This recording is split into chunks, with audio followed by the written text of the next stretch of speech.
तो hello everyone, कैसे हैं सब लोग। देखिए, हम लोग आज का टॉपिक जो स्टार्ट करने वाले हैं, काइनेमैटिक्स यूनिट हम स्टार्ट करने वाले हैं। इसमें बेसिकली दो चैप्टर्स होते हैं। एक है आपका motion in a straight line. मैंने पहले चार्ट बना दिया है ताकि आपका टाइम बचे थोड़ा।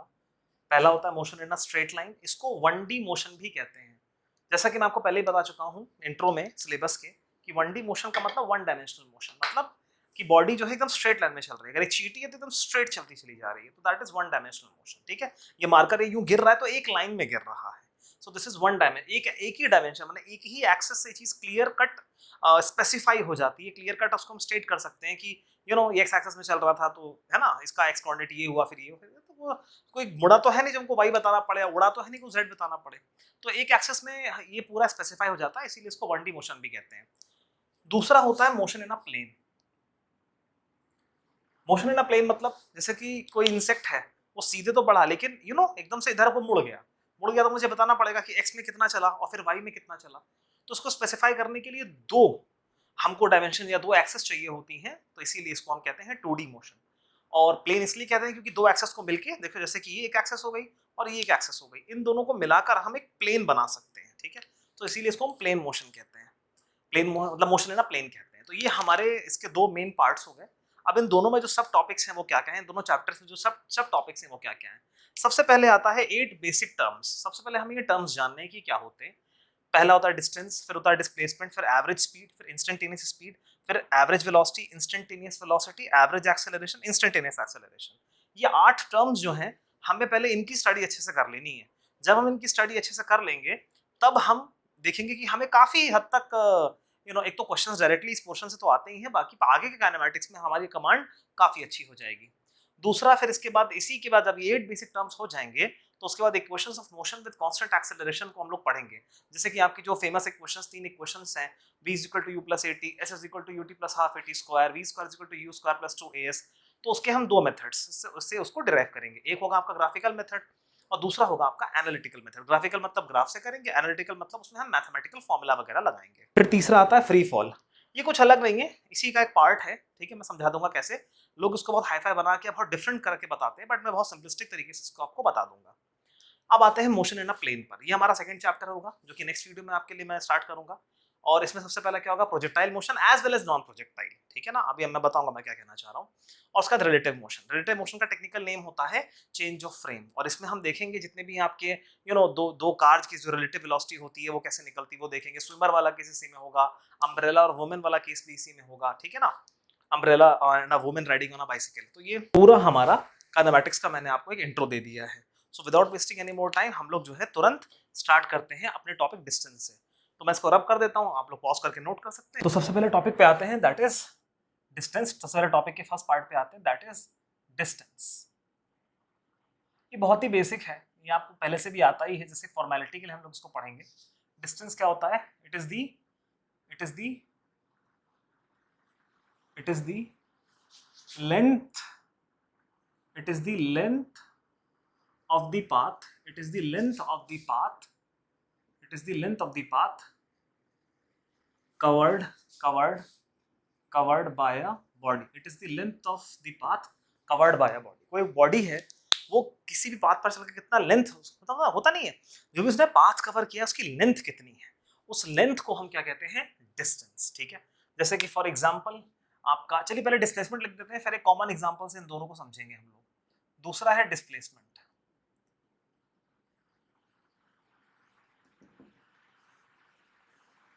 इट इज दी, जो फेमसली नो क्लास 9 की डेफिनेशन है वो मैं यहां लिख रहा हूं, अभी तो फॉर्मेलिटी में लिख रहा हूं। डिस्प्लेसमेंट आपको प्रॉपर्ली मैं अभी समझाऊंगा जब मैं एवरेज वेलोसिटी में बनाऊंगा। एवरेज वेलोसिटी जब मैं टॉपिक स्टार्ट करूंगा तो आप देखेंगे आपको डिस्प्लेसमेंट एक्चुअली में उसकी बेटर अंडरस्टैंडिंग वहां पर मिलेगी। तो डिस्प्लेसमेंट क्या है, इट इज दी, फिलहाल जो इसकी सबसे बेसिक डेफिनेशन है वही हम यूज कर रहे हैं। It is the shortest distance it is the shortest distance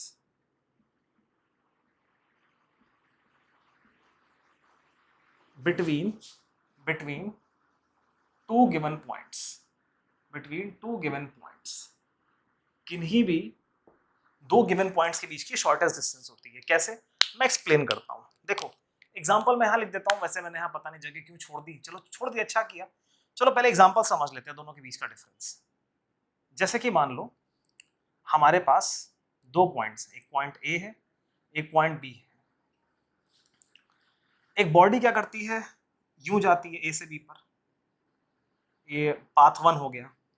दूसरी एक बॉडी है वो यूं जाती है फॉर एग्जांपल ऐसे करके।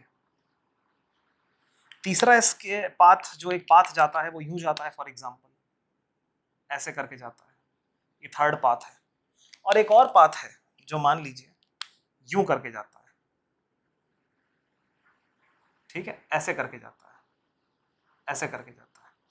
This is the fourth path. I hope सारे कलर्स आपको दिख रहे होंगे, इनकेस नहीं भी दिख रहा हो तो वो मैनेजेबल हो जाएगा, ठीक है ना। 4 पाथ है मान लीजिए।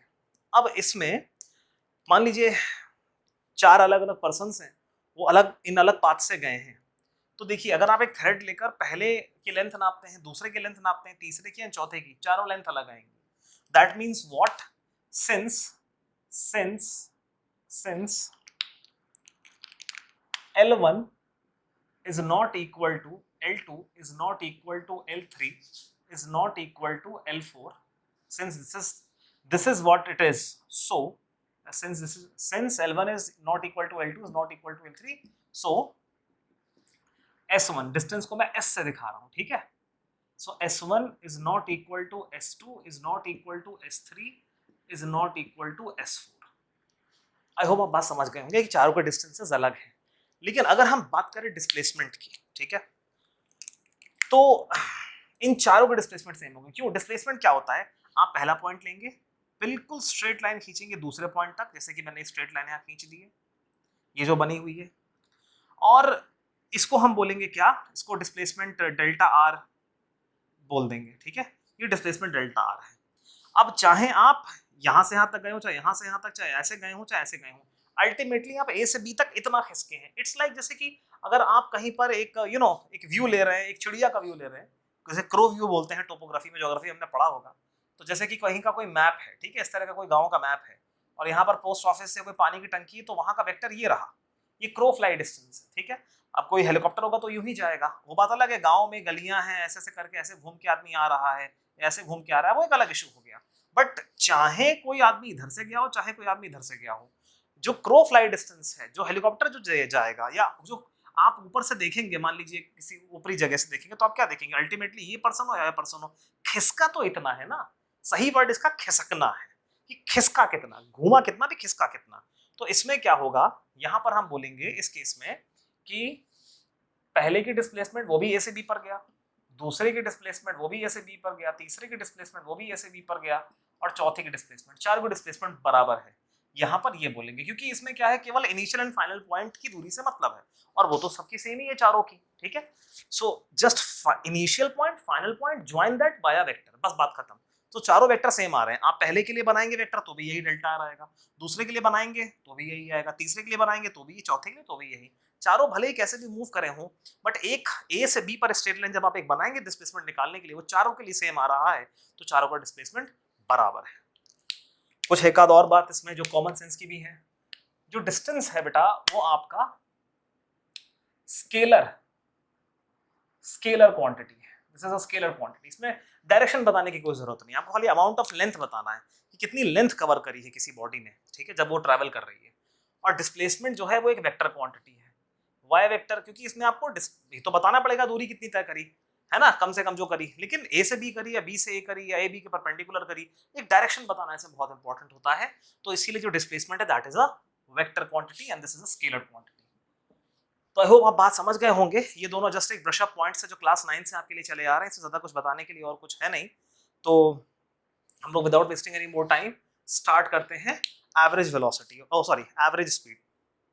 और एवरेज स्पीड के बाद से जो आपकी इंस्टेंटेनियस स्पीड है, वहीं से आप देखेंगे कि आप जो है थोड़ा सा चीजों को अच्छे से पकड़ना स्टार्ट करेंगे। मैं यहाँ पे एक बात बता देता हूँ, जैसे कि मैंने आपको जो 8 पॉइंट्स बताए थे, ठीक है, पहला क्या था,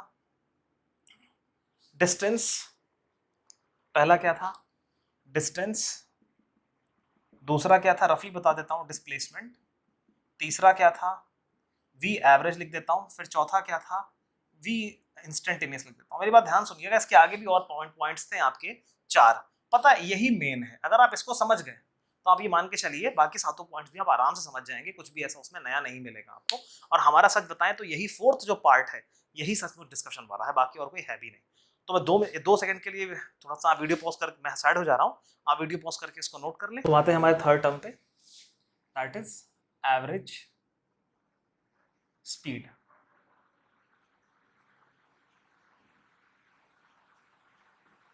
तो इसको मैं दिखा रहा हूँ v एवरेज से।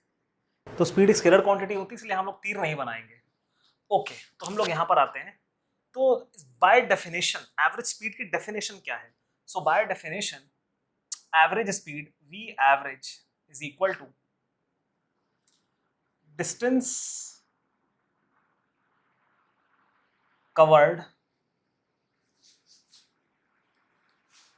बाय अ बॉडी, किसी भी बॉडी के द्वारा जो डिस्टेंस कवर होता है अपॉन टाइम टेकन, कितना टाइम लिया उस बॉडी ने कवर करने के लिए। ठीक है, ये देखो हमको एक ना एक ये एवरेज एक ओवरऑल वैल्यू बताता है। मैं समझाता हूं क्या मतलब है इस बात का। देखो ऐसा है, पहले मैं इसको थोड़ा फॉर्मूला वाइज लिख देता हूं। v average is equal to delta S या एस जो डिस्प्लेसमेंट है upon delta T, that is time taken. इसको एक एग्जांपल से समझते हैं। जैसे एक बहुत ही कॉमन सा एक बहुत कॉमन सा डेटा है कि लखनऊ से जो कानपुर तक की दूरी है दैट इज 80 किलोमीटर्स। और कोई भी लोग ये जानते हैं जो लखनऊ में रहते हैं या कानपुर में रहते हैं कि it takes 2 hours normally. 2 hours अगर आप बहुत तेजी चला रहे हैं बात अलग है, मोटा मोटा 2 घंटे आपको लग जाते हैं अगर आप लखनऊ से निकल के कानपुर जाते हैं।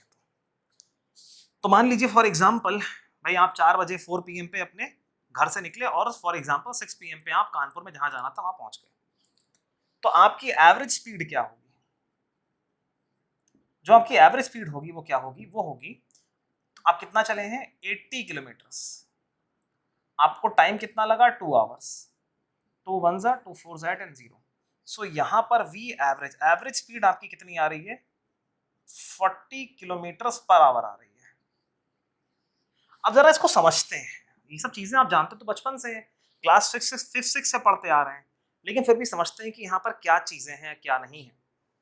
देखो इसको जरा थोड़ा सा ऑब्जर्व करते हैं। ये बताओ कि जब आप घर से निकले 4 बजे और 6 बजे कानपुर पहुंचे, तो क्या आपका जो स्पीडोमीटर था, ठीक है, तो क्या वो हमेशा 40 दिखा रहा था? क्या आपका जो स्पीडोमीटर था क्या उस पर हमेशा इस 40 का मतलब क्या है? क्या वो हमेशा 40 पे था? आप घर पे उस गाड़ी में बैठे वो 40 पे उसका जो है नीडल आ गई, स्पीडोमीटर की नीडल आ गई या डिजिटल मीटर पे लेके 40 किलोमीटर पर आवर आ गया और वो कानपुर तक 40 ही रहा? ऐसा तो नहीं है। आप घर से निकले गलियों से, कभी स्पीड आपकी 5 थी, 10 थी, 15 थी, 5 10 15 फिर 20, फिर थोड़ी देर 40 रही, 50 रही, फिर कम हुई, फिर आप हाईवे में निकले तो लगातार 100 रही, फिर आप किसी ढाबे पे चाय पीने के लिए रुके, खाना खाने के लिए रुके तो वहाँ आधे घंटे 0 पे रही, फिर वहां से फिर 120 पे निकले आप, फिर कानपुर जाकर फिर धीरे धीरे 5 10 तो कितना ज्यादा वेरिएशन हुआ है ना? तो फिर यहाँ पर इस 40, तो ये 40 क्या दिखा रहा है? जब कोई एक स्पीड उसकी 40, कभी कभी 0 से 100 जाते वक्त या 100 से 0 आते वक्त कभी उसकी नीडल जो है स्पीडोमीटर की वो 40 से पास हुई होगी। बट तो फिर यहाँ पर ये 100 का तो फिर यहाँ 40 का मतलब क्या है जब उसकी स्पीड ज्यादातर 40 रही ही नहीं है? तो बेसिकली इस 40 का क्या मतलब है? तो मैं आपको एक एग्जांपल से समझाता हूँ, जैसे कि मैंने आपको इंटर वीडियो में बताया था कि सारी चीजें आपके लिए एग्जांपल से मैं सिंपल कर दिया करूंगा। तो एग्जांपल है रन रेट का, जो आपको बहुत अच्छे से ऑलरेडी आता है। अब मान लीजिए टीम ए जो है, कोई क्रिकेट मैच हो रहा है और टीम ए जो है उसने 299 रन बनाए, ठीक है, और जो टीम बी है तो उसका टारगेट कितना हो गया? 300। कितने ओवर्स में? 50 ओवर्स में।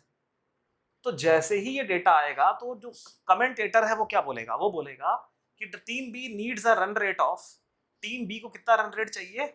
356 रन पर ओवर का। क्या 6 रन पर ओवर का मतलब ये है कि ये मैंडेटरी है कि हर ओवर में 6 रन बने? क्या ये, और वैसे भी एक 6 रन चाहिए एक ओवर मतलब 6 बॉल्स पे, तो क्या ये मैंडेटरी है कि हर बॉल पे 1 रन बने? किसी बॉल पे आप 2 रन या 4 रन नहीं ले सकते, किसी तीसरी बॉल पर आप 0 नहीं ले सकते, किसी पे आउट नहीं हो सकते? ऐसा थोड़ी ना है। रन रेट का मतलब क्या है कि अगर स्टार्टिंग में 1 2 ओवर मेडन भी चले जाते हैं, कम रन बनते हैं, तो बाद में 2 छक्के लगा के बैलेंस कर दो। I hope you are getting my point. तो जो कॉन्सेप्ट रन रेट का होता है वही यहाँ पर एवरेज स्पीड का होता है। तो एवरेज स्पीड पे हमें को ज्यादा जानना नहीं होता है, हमें बस इतना समझना होता है कि ये एक ओवरऑल हमको आइडिया देता है कि कोई बॉडी कितना तेज चल रही थी, ठीक है। तो यहाँ तक तो सारी फॉर्मेलिटीज थी जो पिछले फर्स्ट 6, 7, 8, 9, 10 में आपने सब चीजें पढ़ रखी हैं, उनका एक हल्का सा रिकैप था थोड़ा सा बेटर करके। और अब हम असल में आ रहे हैं जो कि 11th की चीज है, इंस्टेंटेनियस स्पीड, जहां से असलियत में आपका मोशन इन वन डायमेंशन थोड़ा सा 11th के लेवल पे, यूं कहें कि एक टेक्निकल लेवल पे स्टार्ट होगा। तो आप लोग, मैं थोड़ा साइड हो जाता हूँ, वीडियो पॉज करके इसको नोट कर लें। तो देखिए हम लोग अपने फोर्थ टर्म पर आते हैं, इंस्टेंटेनियस स्पीड, वी इंस्टेंटेनियस। क्या मतलब होता है इस बात का, समझते हैं। देखिए इसको स्टार्ट करने से पहले हमें कुछ बेसिक बातें जानना जरूरी है, और वो बातें क्या हैं। देखिए जैसे कि मान लीजिए कोई भी बात है ना, तो उसको बोलने के कई मेथड्स हैं, कई भाषाएं हैं। भाषाएं नेसेसरीली मैं ह्यूमन लैंग्वेजेस की बात नहीं कर रहा। जैसे कि फॉर एग्जांपल अगर मुझे कहना हो लॉ ऑफ ग्रेविटेशन, तो लॉ ऑफ ग्रेविटेशन में कैसे कहूंगा कि the gravitational force of attraction between two point masses is directly proportional to the product of the masses and inversely proportional to the square of the distance between them. आप देखिए कितना बड़ा हुआ। अगर आपको लॉ ऑफ ग्रेविटेशन क्या करना है, वर्बल तरीके से बोलनी है, अगर वर्बल तरीके से आपको लॉ ऑफ ग्रेविटेशन बोलनी है या न्यूटन्स लॉ ऑफ ग्रेविटेशन बोलनी है, तो आप क्या बोलेंगे, द ग्रेविटेशनल फोर्स। मैं भी रफली लिख रहा हूं क्योंकि आपको ये एक्चुअली में नोट की काम का भी है नहीं, एग्जांपल है सिर्फ। The gravitational force of attraction between two point masses is directly proportional to the product of the masses and inversely proportional to the square of the distance between them. देखिए एक पैराग्राफ बन जाएगा कि नहीं बन जाएगा, कितनी स्पेस खाई इसने, कितना टाइम लिया, कितने वर्ड्स मैंने बोले तब जाके बात समझ में आई। तो एक वर्बल मेथड है, देखिए बहुत लंबा जा रहा है। अच्छा इसी बात को अगर मैं, एक तो लंबा जा रहा है, क्लैरिटी कम हो रही है, इसी बात को मैं फंक्शनल रिलेशनशिप, एफएन मतलब फंक्शनल रिलेशनशिप, अभी आप आसानी के लिए समझ लीजिए, अगर मैं मैथमेटिकली इसको एक्सप्लेन करूं इसी बात को, तो मैं कैसे करूंगा, F is equal to G m1 m2 upon R square. कोई कहेगा अभी जी निकाला नहीं है तो प्रोपोर्शन कर लो, है ना, ऐसे करके आएगा। देखिए एग्जैक्टली सेम बात एक्सप्रेस हो गई, लेकिन वर्ड्स कितने ज्यादा कम लगे। तो वर्ड्स कम हो रहे हैं तो मीनिंग और पावरफुल हो रहा है, आप नोटिस करिए। वर्ड्स को जरा और कम करके देखते हैं, थर्ड पार्ट पर आते हैं। थर्ड पार्ट क्या होगा इसका, graphical. Graphical language is even better than आपकी मैथमेटिकल लैंग्वेज। तो ग्राफ अगर बनाएंगे, अभी आप थोड़ा कम समझेंगे जो नए नए 11th में आए हैं, अगर मैं एफ और आर के बीच ग्राफ प्लॉट करूं तो वो ग्राफ कुछ ऐसा आएगा, ठीक है, ग्राफ जो है वो कुछ ऐसा आएगा। सिर्फ इतनी सी बात एक्सप्लेन हमें कर देगी कि यहाँ पर क्या हो रहा है। ग्राफ रीडिंग अभी थोड़ी सी आप सीखेंगे समझेंगे तो और बेटर होगा, लेकिन अभी जैसे काम चलाने की समझ लीजिए कि एक जो होता है जब आप सीख जाएंगे तो ये चीज आपके लिए बहुत आसान हो जाया करेगी। तो देखिए एक सेम बात को बताने के लिए वर्बली हमें कितना मेहनत करनी पड़ी, कितने ज्यादा वर्ड्स यूज हुए, कितना टाइम और स्पेस खर्चा हुआ। मैथमेटिकली देखिए कितना ज्यादा अचानक से एकदम से 90% कम हो गया, 90-95% कम हो गया, और ग्राफिकल में तो हमें ऑलमोस्ट वर्ड्स बनाने ही नहीं पड़े। तो एक ही बात को बोलने के बहुत सारे मेथड्स हैं, और वर्बल से ज्यादा अच्छा होता है मैथमेटिकल, मैथमेटिकल से भी ज्यादा अच्छा होता है आपका ग्राफिकल। तो इस तरीके से ये हम जानते हैं। तो मैंने आपको एक रफ इंट्रोडक्शन दिया है कि कैसे हम चीजों को फिजिक्स में एक्सप्रेस करते हैं, ठीक है। तो ये मैंने आपको रफ इंट्रोडक्शन दे दिया, अब आते हैं इसके फेयर इंट्रोडक्शन पर, ठीक है ना, मैं क्या कहना चाह रहा हूँ। तो थोड़ा सा इसको नोट करना चाहें तो कर सकते हैं। तो चलिए हम लोग कंसिडर करते हैं कि एक पार्टिकल है और वो स्ट्रेट लाइन में चल रहा है। थोड़ा टेक्निकली समझते हैं इस चीज को। देखिए जैसा कि मान लीजिए एक पार्टिकल है, वो एक बिल्कुल स्ट्रेट लाइन में यूं करके चल रहा है। अब मुझे जो भी इसका डेटा है वो बताना है, ठीक है। तो जो भी ऑब्जर्वेशंस होते हैं, लेट अस से हमने उसको सबसे पहले एक्सप्रेस करना चाहा वर्बली, तो वर्बल लैंग्वेज में हम क्या लिखेंगे, वर्बल लैंग्वेज में हम लिखेंगे जैसे कि हमें डेटा पता है कि इन द फर्स्ट 2 seconds या in the first 1 second the particle travels 2 meters and in the next 1 second the particle travels further 6 meters। और ऐसे करके हम 4-5 सेकंड का डेटा लिखेंगे तो आप देखिए पूरा पैराग्राफ बन जाएगा। तो आप देख सकते हैं कि वर्बल यहाँ कितना लंबा जा रहा है। अब इसी बात को बोलने का एक स्टैटिस्टिकल तरीका भी है, मैथ्स के भी कई पार्ट्स होते हैं, इसी को हम एक स्टैटिस्टिकल वे में अगर बोलना चाहें तो हम कैसे बोलेंगे। देखिए यहां पर हम लिखेंगे s और यहां लिखेंगे t। ये देखा गया 0 सेकंड पे ये कोऑर्डिनेट नंबर 0 पे था, x कोऑर्डिनेट नंबर 0 पे था, ये क्योंकि एक लाइन में चल रहा है, मान लीजिए इधर x एक्सिस है, ठीक है, और इधर माइनस, ये पूरा x एक्सिस पे चल रहा है। मैं इसको s से दिखा दे रहा हूं, आप x से भी दिखा सकते हैं, कोई इशू नहीं है। अब फर्स्ट सेकंड पर कहां था, फॉर एग्जांपल 2 मीटर्स पे था, सेकंड कोऑर्डिनेट पे था। अगले मतलब होता नहीं है दूसरे सेकंड पे t is equal to 2 seconds पे कहाँ मिला, 8 मीटर्स पे मिला, 3 सेकंड्स पे कहाँ मिला, 18 मीटर वाले कोऑर्डिनेट पे मिला, और फिर मिला हमको 32, और फिर मिला हमको 50। तो हमको जो डेटा मिला यहाँ लिखने के बजाय हमने उसको स्टैटिस्टिकली दिखाया, देखिए और बेटर हमको समझ में आया और क्लियर हो गया। ऐसे वर्ड से हमें और कम समझ में आ रहा था। अब मान लीजिए इसी को हमने कोशिश करी चलो फंक्शनली दिखाते हैं, फंक्शनल लैंग्वेज में दिखाते हैं। अगर फंक्शनली दिखाएं तो आप जादू देखिएगा, एकदम से केवल 3 अल्फाबेट्स में एक्सप्रेस हो जाएगा। और वो जादू क्या है, s is equal to 2t²। ये नोटिस करिए आप, देखिए नोटिस करिए आप, 0 डालिए t0 s0, t को जरा यहाँ 2 डालिए तो 2 2 4 2 8, देखिए ऐसे s इज इक्वल टू 1 पे 2 आ रहा है, s इज इक्वल टू 2 पे आप यहाँ पे t के सब वैल्यूज डालिए, देखिए आपको s वैसे ही मिलता चला जाएगा। इतना ही नहीं, अब कोई कहेगा मैंने यहाँ 6 मिला, फर्दर 6 लिखा है, मतलब 1 से 0 से 1 के बाद 1 से 2 में कितना जा रहा है, 2 से 8 जा रहा है ना, मींस 6 चल रहा है। तो देखिए यहाँ पर आप नोटिस करिए कि एक तो हमारी मेहनत काफी कम हो गई s is equal to 2t² में, और सिर्फ मेहनत कम नहीं हुई है, हमें यहाँ से ये तक हिंट मिल गया है कि हम इसको t इज इक्वल टू 5 के आगे भी बिना मेजर करे, बिना मेहनत करे, अगर ट्रेंड सेम रहता है तो हम t इज इक्वल टू 5 छोड़ो 50th सेकंड 500 सेकंड पर भी ये पार्टिकल कहाँ जाएगा हम पहले से निकाल सकते हैं। आप मैजिक देखिए यहाँ पर फंक्शनैलिटी का, कि आप जो है यहाँ t इज इक्वल टू 5 तक का डेटा मिला, और अगर ट्रेंड चेंज नहीं होता है तो हम t is equal to 500 second तक का डेटा निकाल सकते हैं।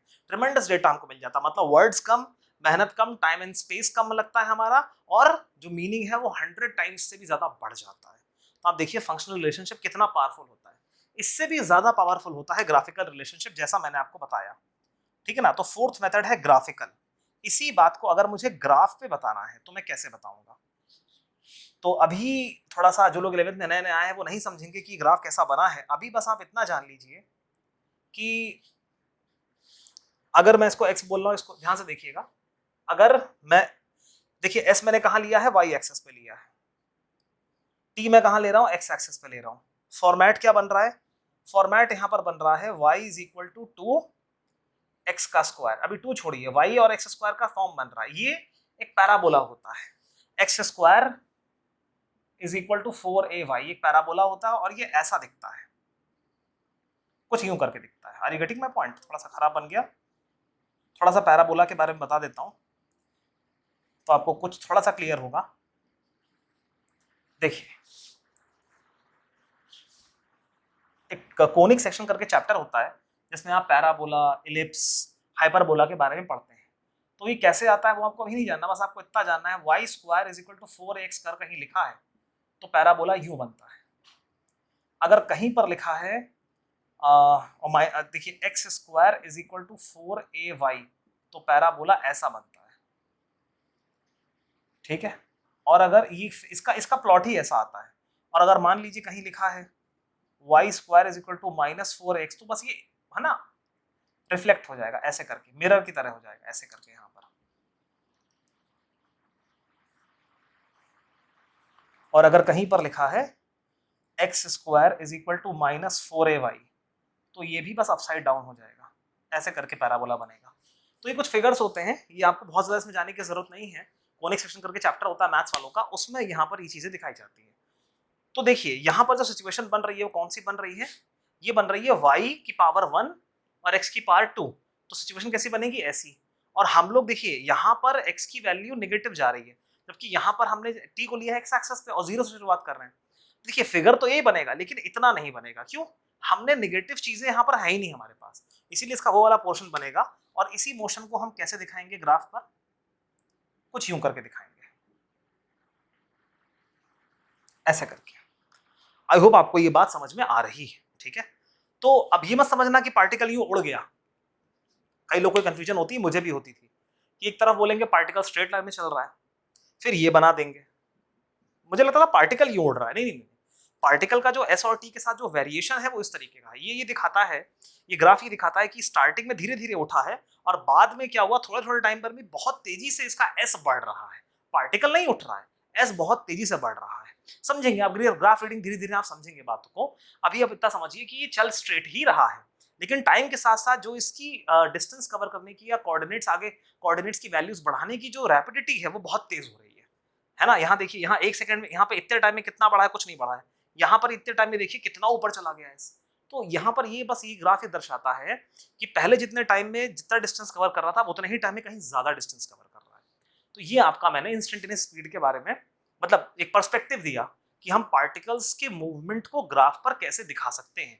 तो आई होप आपको ये बात समझ में आ गई होगी। और ऐसा ऐसा दिखाने से क्या होता है कि हमको और भी प्लिथोरा ऑफ नॉलेज, बहुत सारी नॉलेज हमको और भी मिल जाती है उस पार्टिकल के बारे में। तो अभी फिलहाल के लिए मैं थोड़ा साइड हो जा रहा हूँ, आप वीडियो पॉज करके इसको नोट कर लीजिए। तो ये आपके सामने वही वाला ग्राफ है। अब मैंने और ज्यादा प्रेजेंटेबल बनाया है और ज्यादा इसको बेटर वे में मैंने बनाया है ताकि अब हम इससे ज्यादा इंफॉर्मेशन को निकाल पाए, ज्यादा इंफॉर्मेशन से इसमें इंटरप्रेट कर पाए। देखिए ये हमारे सामने जो ग्राफ है ये कौन से वाले पार्टिकल का है, जो s is equal to 2t square के अकॉर्डिंग चलता है। हालांकि हमें यहाँ पर उसकी मैथमेटिक्स से, उसके फंक्शन से उतना मतलब नहीं है, यहाँ पर हमें उसके ग्राफ से ज्यादा मतलब है। तो हम कैसे यहाँ पर जरा समझेंगे चीजों को। देखिए सबसे पहले आपने क्या पढ़ा है, एवरेज स्पीड निकालना। हमें इंस्टेंटेनियस के बारे में अभी तक कुछ नहीं पता है, तो जो हमें पता है साइंस में क्या करते हैं, पहले उसको लगाते हैं, फिर उससे जो अननोन है वहां तक आने का प्रयास करते हैं, कोशिश करते हैं। तो सबसे पहले हम लोग क्या करेंगे, हमें क्या पता है, ऑलरेडी एवरेज स्पीड पता है। तो हमें क्या पता है कि एवरेज स्पीड का फॉर्मूला क्या होता है, वो होता है डेल्टा एस, जो भी डिस्टेंस कवर्ड है, upon time taken. Delta S का मतलब क्या हुआ कि ये दूरी जो है वो दो कोऑर्डिनेट्स के बीच की है, तो s2 minus s1 upon t2 minus t1। ये समझना आपके लिए उतना मुश्किल नहीं होगा, ये वी एवरेज है। चलिए एक काम करते हैं, ये जो यहाँ मैथमेटिकली लिखा है उससे यहाँ पर हम ग्राफ पे जरा लोकेट करके जरा हम लोग ढूंढते हैं। तो लेट अस सी, लेट अस से कि आपका जो t1 है वो ये है, तो t1 के करस्पॉन्डिंग आपको s1 कैसे मिलेगा, ये चीज अलग से टीचर्स पढ़ाते हैं, मैं सीन पढ़ा दे रहा हूँ कि आप किसी भी एक्सिस से अगर ग्राफ पे परपेंडिकुलर ड्रॉप करते हैं, देखिए परपेंडिकुलर मैंने यहाँ ड्रॉप किया है, तो हमको क्या मिल जाता, तो है ना, यहाँ परपेंडिकुलर हमें मिला, इस पॉइंट को मैं पॉइंट ए बोल देता हूँ। अब इस पॉइंट ए से फिर से मैं परपेंडिकुलर ड्रॉप करूंगा दूसरी एक्सिस पे। तो रूल क्या है, पहली एक्सिस से आप एक परपेंडिकुलर को ड्रॉप करेंगे अपने ग्राफ पे, और फिर उस ग्राफ से एक दूसरा परपेंडिकुलर दूसरी एक्सिस पर ड्रॉप करेंगे। देखिए मैंने यहाँ ड्रॉप कर दिया, तो मुझे S1 मिल जाएगा। तो T1 के करस्पॉन्डिंग S1 मैंने कैसे ढूंढा, आपके सामने है। पहले T से, T एक्सिस से मैंने क्या किया, ग्राफ पे एक परपेंडिकुलर ड्रॉप किया, फिर जो पॉइंट मुझे मिला वहां से दूसरा परपेंडिकुलर मैंने Y पे ड्रॉप कर दिया। अब आते हैं यहाँ T2 पर। तो मान लीजिए दूसरा आपका जो पार्ट है, एक्चुअली में यहाँ से यहाँ बनना चाहिए था, लेकिन थोड़ा नीटनेस के लिए, साफ सफाई के लिए मैंने यहाँ पर ये दिखा दिया। तो ये T2 है, T2 से मैंने जो परपेंडिकुलर ड्रॉप किया मुझे क्या मिल गया, B। और यहाँ से क्या होगा, अब मैं परपेंडिकुलर यहाँ y पे ड्रॉप करूंगा, s एक्सिस पर ड्रॉप करूंगा, तो मुझे यहाँ क्या मिलेगा, s2 मिलेगा। तो देखिए t1 t2 s1 s2 यहाँ पर ऑब्टेन हो चुके हैं। अब हम क्या करेंगे, थोड़ा सा काम को आगे बढ़ाएंगे। यहाँ से मैं इस परपेंडिकुलर को थोड़ा सा बढ़ा रहा हूँ, थोड़ी चित्रकारी करते हैं, क्योंकि हमें इसमें से और डेटा चाहिए। यहाँ जो इंटरसेक्शन हुआ है एक वर्चुअल, उसको हम सी बोल देते हैं। वर्चुअल की बोला क्योंकि एक्चुअल में कोई वहाँ लाइन है नहीं। अब S2 माइनस S1 को जरा लोकेट करिए, तो S2 ये है पूरा का पूरा, S1 ये है, तो S2 माइनस S1 क्या होगा, इस S2 में से ये S1 हटा दीजिए, तो कहीं ना कहीं आपको ये BC मिलेगा, आप नोटिस करें, क्योंकि ये यहाँ तक पूरा S2 है और ये C तक S1 है, तो S2 में से S1 हटा दीजिए, तो आपको ये क्या मिल रहा है, ये जो आपको दूरी मिल रही है यहाँ पर, ये वाली। अगर ना विजिबल हो तो मैं ब्लैक से कर दे रहा हूँ। जो आपको यहाँ पर ये मिल रहा है, ये जो दूरी मिल रही है BC, ये क्या है आपका डेल्टा S। ऐसे ही जरा T2 और T1 तो हमने लोकेट कर लिया है, अब हम T2 माइनस T1 भी लोकेट करते हैं। तो T2 से T1 हटा दीजिए, T2 से T1 हटाएंगे तो क्या मिलेगा, आपको ये दूरी AC मिलेगी। ये देखिए ये दूरी AC मिलेगी, और इसी को आप क्या बोलेंगे, डेल्टा T। तो आपको डेल्टा S और डेल्टा T मिल गया है, तो वो आपने यहाँ पर लिख दिया। मतलब आप इसको और भी क्या लिख सकते हैं, एवरेज को BC अपॉन AC भी लिख सकते हैं। तो ये आपकी फर्स्ट इक्वेशन हो गई। अब क्योंकि आप लोग ने क्लास 10 में ट्रिग्नोमेट्री पढ़ी ही है, तो देखिए यहां पर अगर आप क्या करें, ए और बी को ज्वाइन करने वाली एक कॉर्ड बना दें। ठीक है, देखिए जरा, ए और बी को ज्वाइन करने वाली अगर आप यहां पर एक कॉर्ड बना दें, आपका मन कर रहा है चित्रकारी करने का, आपका मन कर रहा है, आपने क्या किया, एक कॉर्ड बना दी, ऐसे करके कॉर्ड बना दी, ठीक है ना। और ये जो है एंगल आपने यहां बना दिया, ठीक है, आपने ऐसे बना के देखा। अब आपने क्या कहा, देखिए यहां पर एक ट्रायंगल बन रहा है, यहाँ पे एक ट्रायंगल बन रहा है, तो in right angled triangle ABC, in right angle triangle ABC, अगर आप tan थीटा लेते हैं,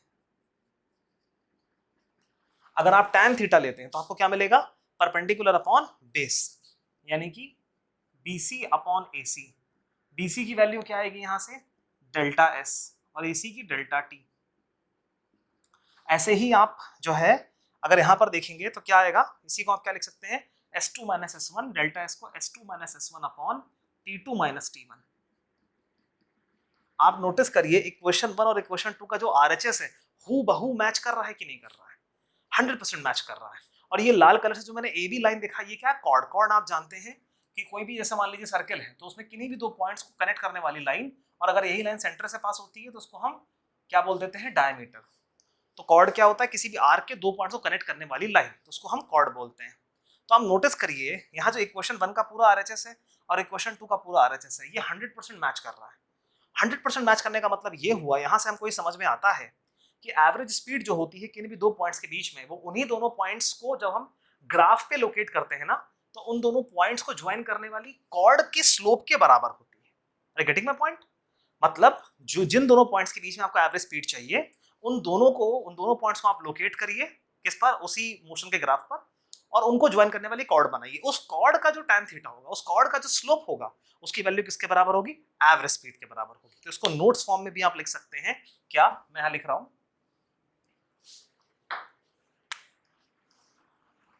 यहां से हमको ये पता चलता है, hence the average speed between two given points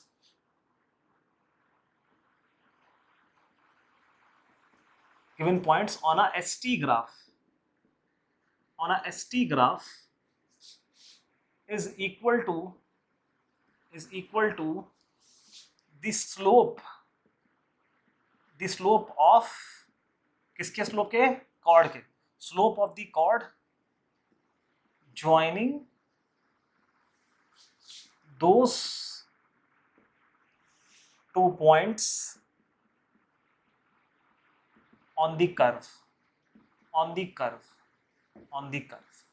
I hope आपको ये बात समझ में आ रही होगी कि एवरेज स्पीड दो पॉइंट्स के बीच में क्या होता है, वो दो पॉइंट्स को आप लोकेट करिए ST ग्राफ पर, ठीक है, उस कर्व पे, और उस कर्व पे, ST ग्राफ के उस कर्व पे उन दोनों पॉइंट्स को ज्वाइन करने वाली जो कॉर्ड होगी, उसके स्लोप के बराबर होगी क्या, एवरेज स्पीड। तो आई होप आपको ये बात पूरी समझ में आ गई है। अगर आपको ये बात समझ में आ गई है तो मैं थोड़ा सा जरा पीछे हट जाता हूँ, आप इसको नोट कर सकते हैं वीडियो पॉज करके। अभी मैं इसको रब नहीं कर रहा, थोड़ा सा हम इसी में आगे बढ़ेंगे, बस मैं उस डेफिनेशन को रब करूंगा। तो मैं थोड़ा हट जा रहा हूँ, आप इसको नोट कर लीजिए, फिर मैं रब करके आगे बढ़ूँ। तो देखिए हमारे टॉपिक का नाम है इंस्टेंटेनियस स्पीड, और इतनी देर से हम क्या कर रहे हैं, हमने अभी तक एवरेज स्पीड ही यहाँ पे लोकेट करी है, ठीक है। मतलब यहाँ पर हम देखिए हम लोग के टॉपिक का नाम क्या है, इंस्टेंटेनियस स्पीड, और इतनी देर से हम क्या कर रहे हैं, हम लोग एवरेज स्पीड को ही दोबारा से रीलोकेट कर रहे हैं, दोबारा से पढ़ रहे हैं ग्राफ के अंदर। मतलब यहाँ पर हमको एवरेज स्पीड पढ़नी नहीं है, जो हमने पढ़ाई करी एवरेज स्पीड की, तो वो बेसिकली किस लिए थी, ताकि हम इंस्टेंटेनियस तक मूव ऑन कर पाए। तो हम कैसे मूव ऑन करेंगे, देखिए एक बात को समझिए, एक छोटा सा कॉन्सेप्ट लगाइए। देखिए अगर आप लोग क्या करते हैं, कोई भी एवरेज निकालते हैं, ठीक है, तो जितना ज्यादा बड़ा उसका डिनोमिनेटर साइज होता है, जितना बड़ा डिवाइडर होता है, तो एवरेज और रियल वैल्यूज में उतना ज्यादा डिफरेंस आने लगता है। और जितनी कम क्वांटिटीज लेते हैं तो एवरेज और रियल वैल्यू में उतनी ज्यादा नजदीकी आने लगती है। इस बात का मतलब क्या, मैं समझाता हूँ। जैसे मान लीजिए आपकी क्लास में 50 स्टूडेंट्स हैं, अब सबके मार्क्स कैसे और कैसे कैसे आए होंगे, अजीब अजीब मार्क्स आए होंगे सबके, ठीक है ना। मान लीजिए 100 मार्क्स का एग्जाम था, किसी के 100 में 90 आए, तो किसी के 70 आए, किसी के 50 आए, किसी के 30 आए, कोई फेल भी हुआ है। तो इस तरीके से आप देखिए कि क्या होगा कि इसका आप एवरेज निकालेंगे तो एवरेज तो कुछ और ही आएगा, ठीक है ना, और वो सबकी वैल्यू से बहुत मैच करेगा, मतलब बहुत मैच नहीं करेगा, मतलब दूर रहेगा। अच्छा यहाँ पर अगर आप देखें कि मान लीजिए आपने केवल 3 स्टूडेंट्स को पकड़ा, और ऐसा जरूर होगा, बट ऑब्वियस सी बात है कि 50 की क्लास में कोई 3 स्टूडेंट जरूर ऐसे होंगे कि जिनके मार्क्स 70 ही होंगे, कोई तो ऐसे 3 होंगे। तो आप इन तीनों का एवरेज निकालिए जरा, जब आप इन तीनों के एवरेज मार्क्स निकालेंगे तो क्या आएगा, 70 + 70 + 70 अपॉन 3। तो ये कितना हो जाएगा, एवरेज मार्क्स कितने हो जाएंगे, 70 × 3 अपॉन 3, 3 से 3 कटा, 70 आ गया।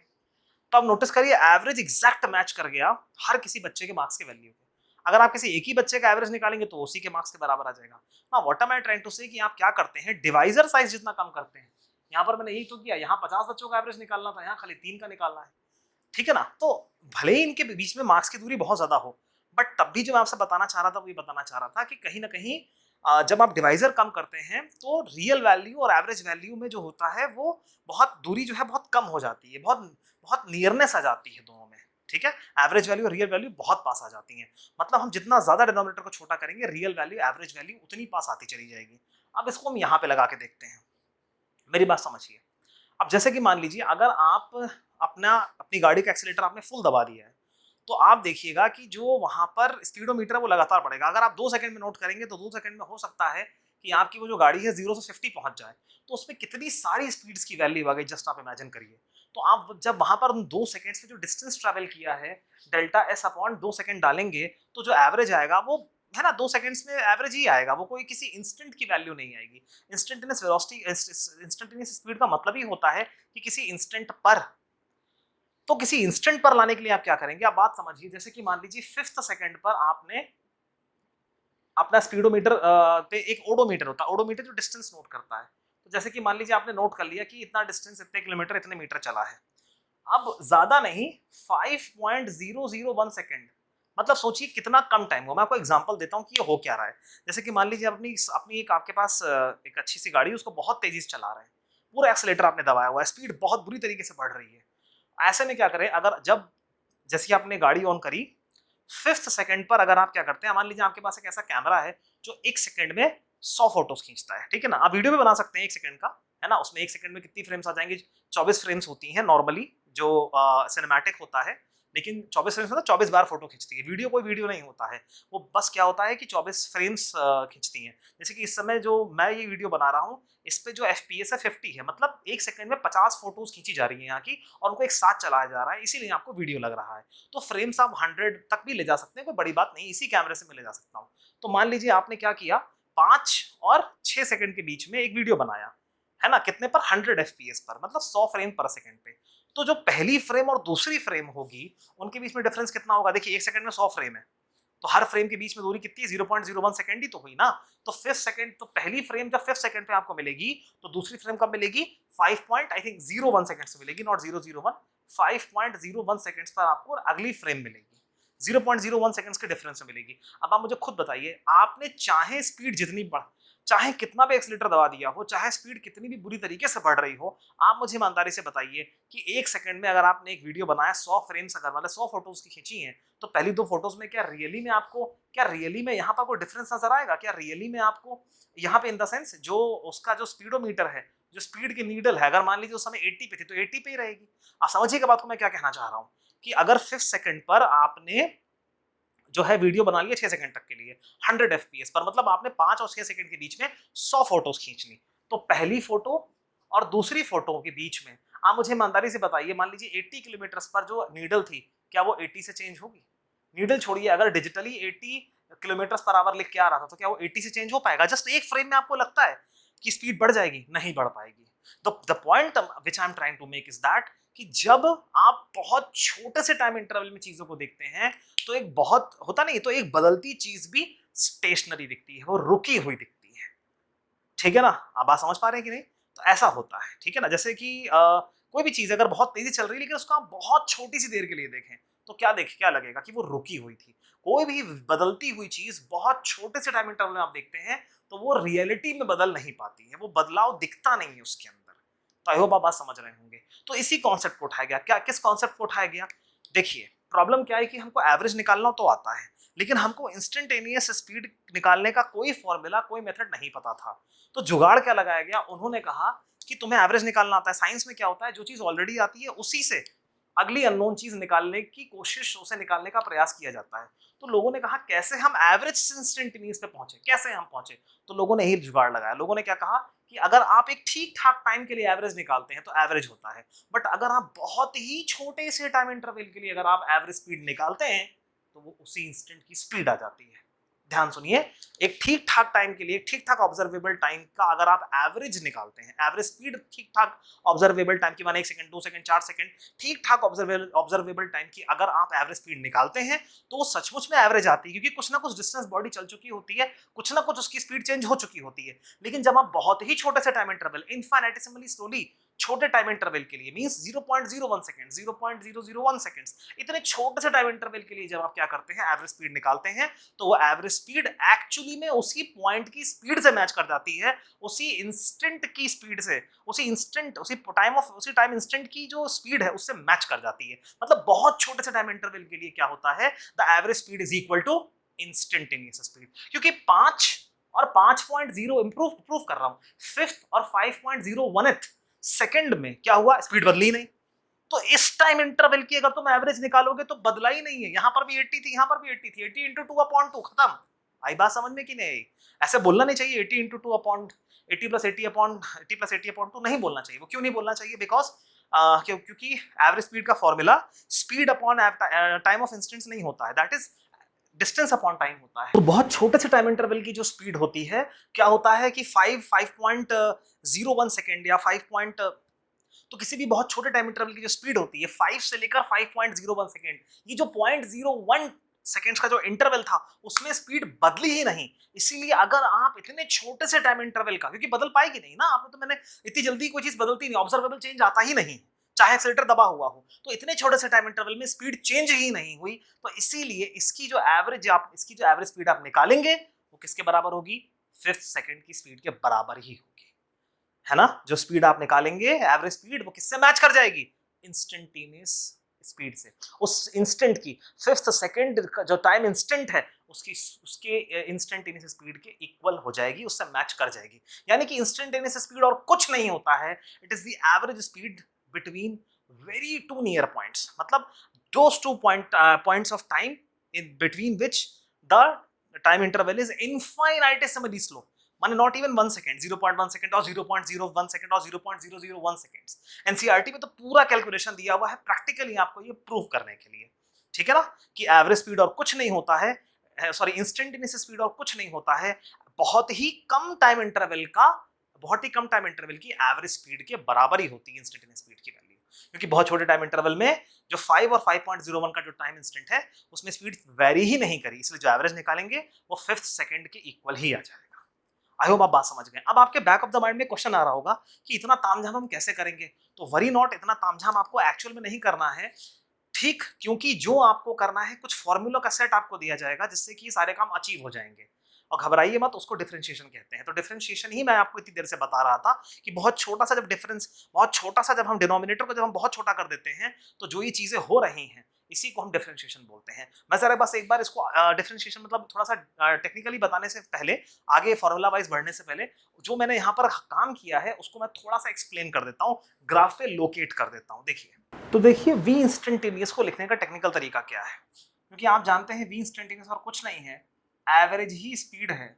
बस एक कंडीशन है कि उसमें क्या करा गया है, जो ये टाइम इंटरवल आप देख रहे हैं इसको बहुत छोटा कर दिया गया है, इस टाइम इंटरवल को बहुत छोटा कर दिया गया है।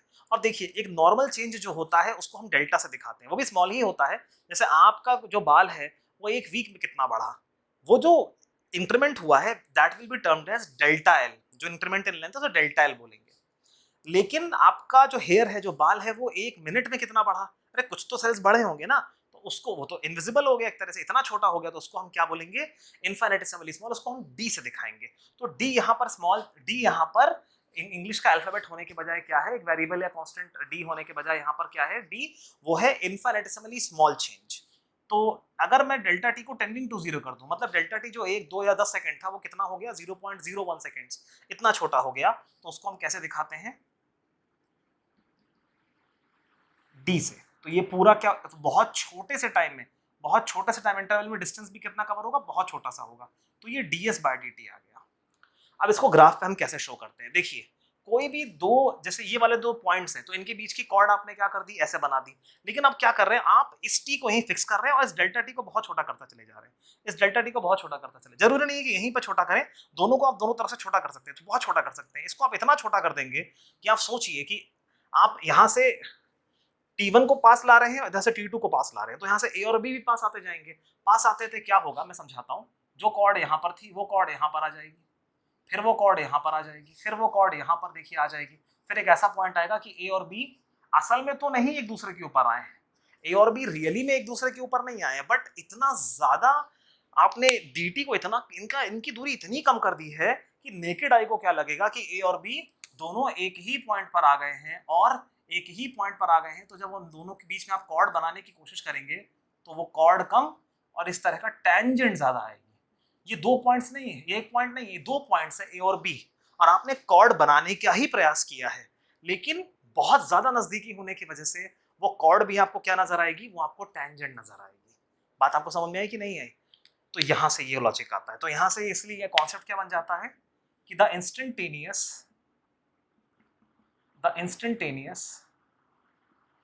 जैसे कि जो ये ए और बी कहां के मर्ज हुए, मान लो इस पॉइंट टी पे आके मर्ज हुए हैं, तो the instantaneous speed at a point of time t is equal to the slope. अब देखिए, बनाने के लिए तो आपने कोशिश करी थी कॉर्ड बनाना, और कॉर्ड का हमेशा स्लोप निकाला जाता है, बट यहाँ कॉर्ड के बजाय क्या बन गया, टेंजेंट। तो लेकिन निकालेंगे तो आप अभी स्लोप ही, क्योंकि स्लोप ही तो निकल रहा है। देखो बहुत, ये ट्रायंगल कितना छोटा हो गया, ये माइक्रोस्कोपिक हो गया है बस, लेकिन जो है आप अभी भी निकाल तो स्लोप ही रहे हैं ना, ये थीटा। तो क्या करेंगे, the instantaneous speed at a point of time t is equal to the slope of the tangent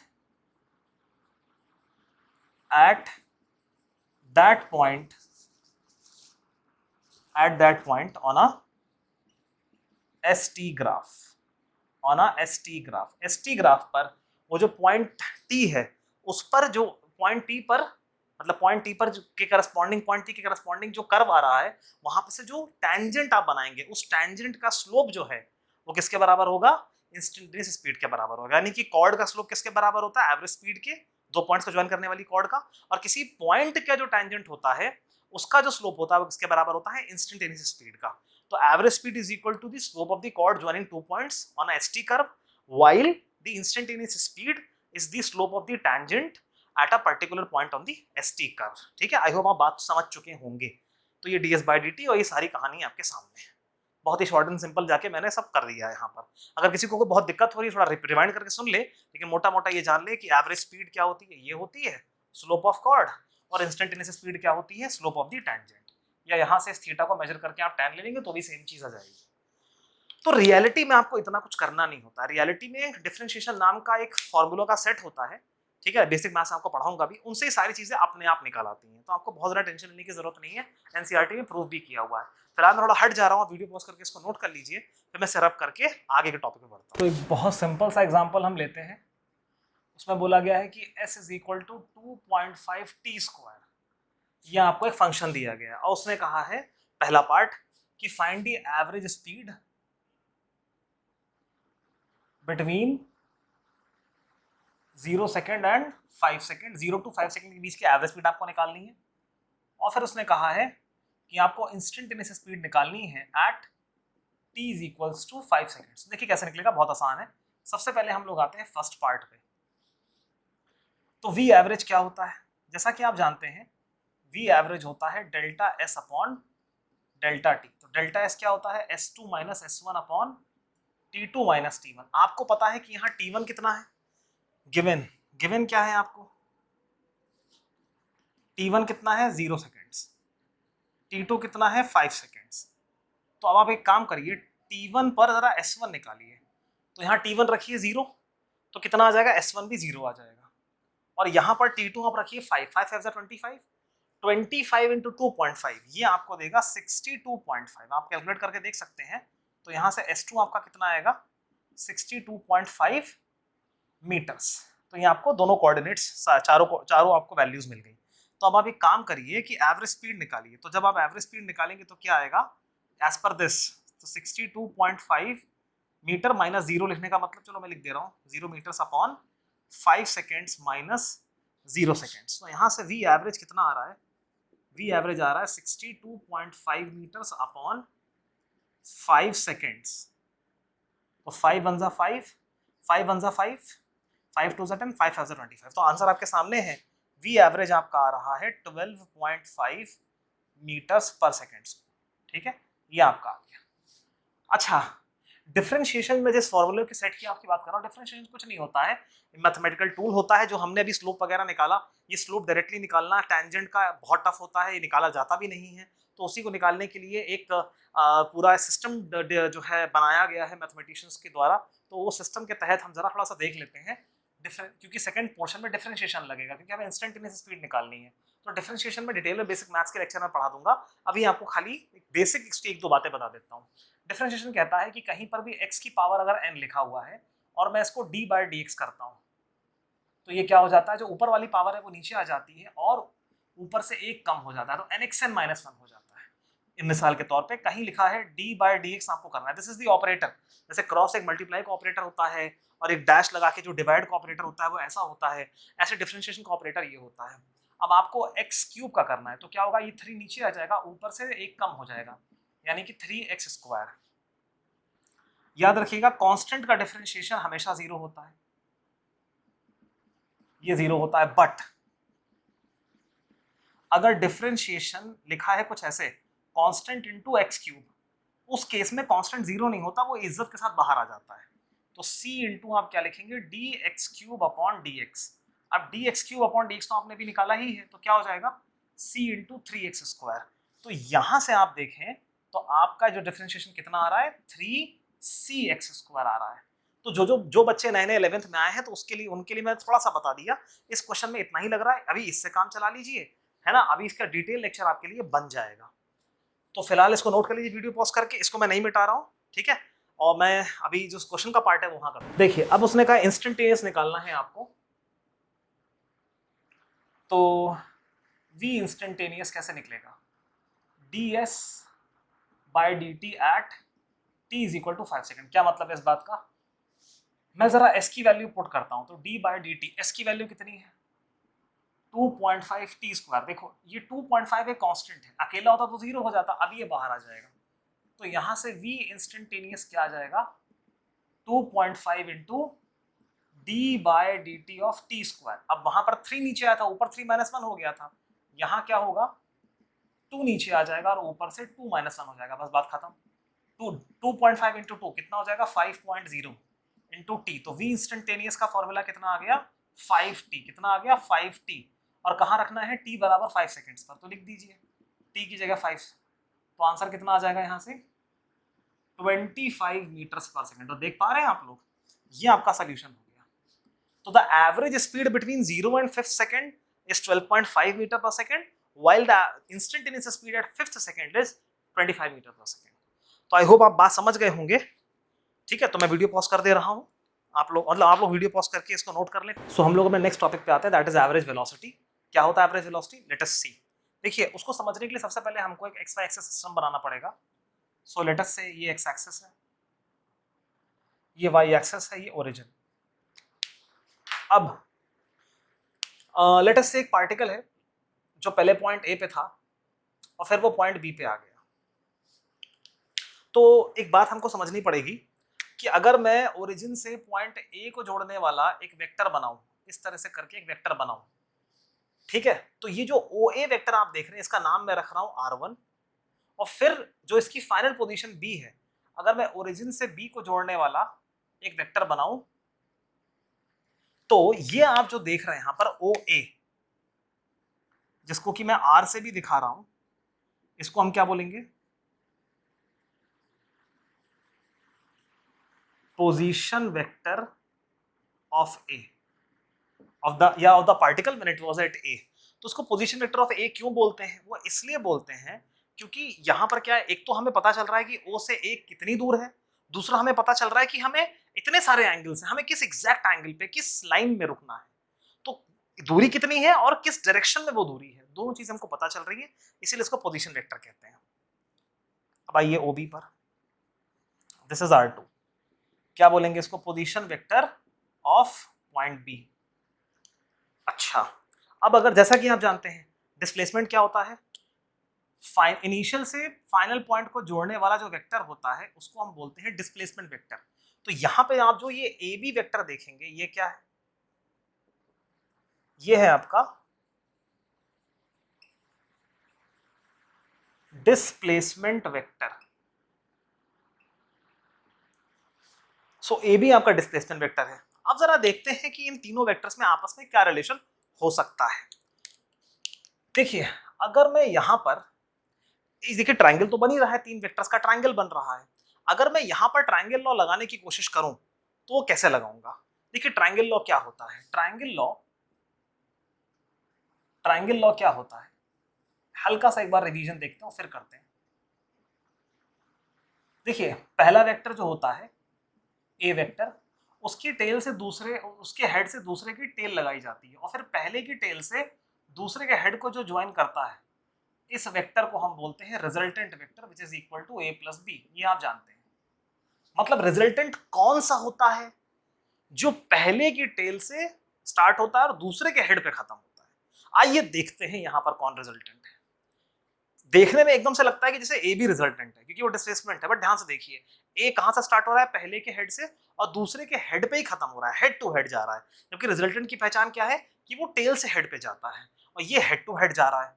अब जरा देखते हैं क्या ओ ए है जो पहले की टेल से दूसरे के हेड पे जा रहा है? नहीं, ये पहले की टेल से दूसरे के टेल पे जा रहा है। तो ना ए बी आपका रिजल्टेंट वेक्टर है, ना ओ ए आपका रिजल्टेंट वेक्टर है। Let's check O B. O B क्या कर रहा है, पहले वेक्टर, एक वेक्टर के टेल से स्टार्ट हो रहा है और दूसरे वेक्टर के हेड पे जा रहा है। हाँ ये देखिए मिल गया। ओ बी वेक्टर जो है वो क्या कर रहा है, क्योंकि रिजल्टेंट जो होता है उसकी पहचान क्या होती है, एक की टेल से दूसरे के हेड पे, और वो कैरेक्टरिस्टिक यहाँ पर खाली ओ बी दिखा रहा है। तो इस ट्राइंगल में this O B is the resultant. तो यहाँ पे लिखिए applying triangle law, applying triangle law, ये तो रिवीजन था, ये तो रफ वर्क है। Applying triangle law in triangle O A B. आप जरा यहाँ ट्राइंगल लॉ लगाइए तो आपको क्या मिलेगा।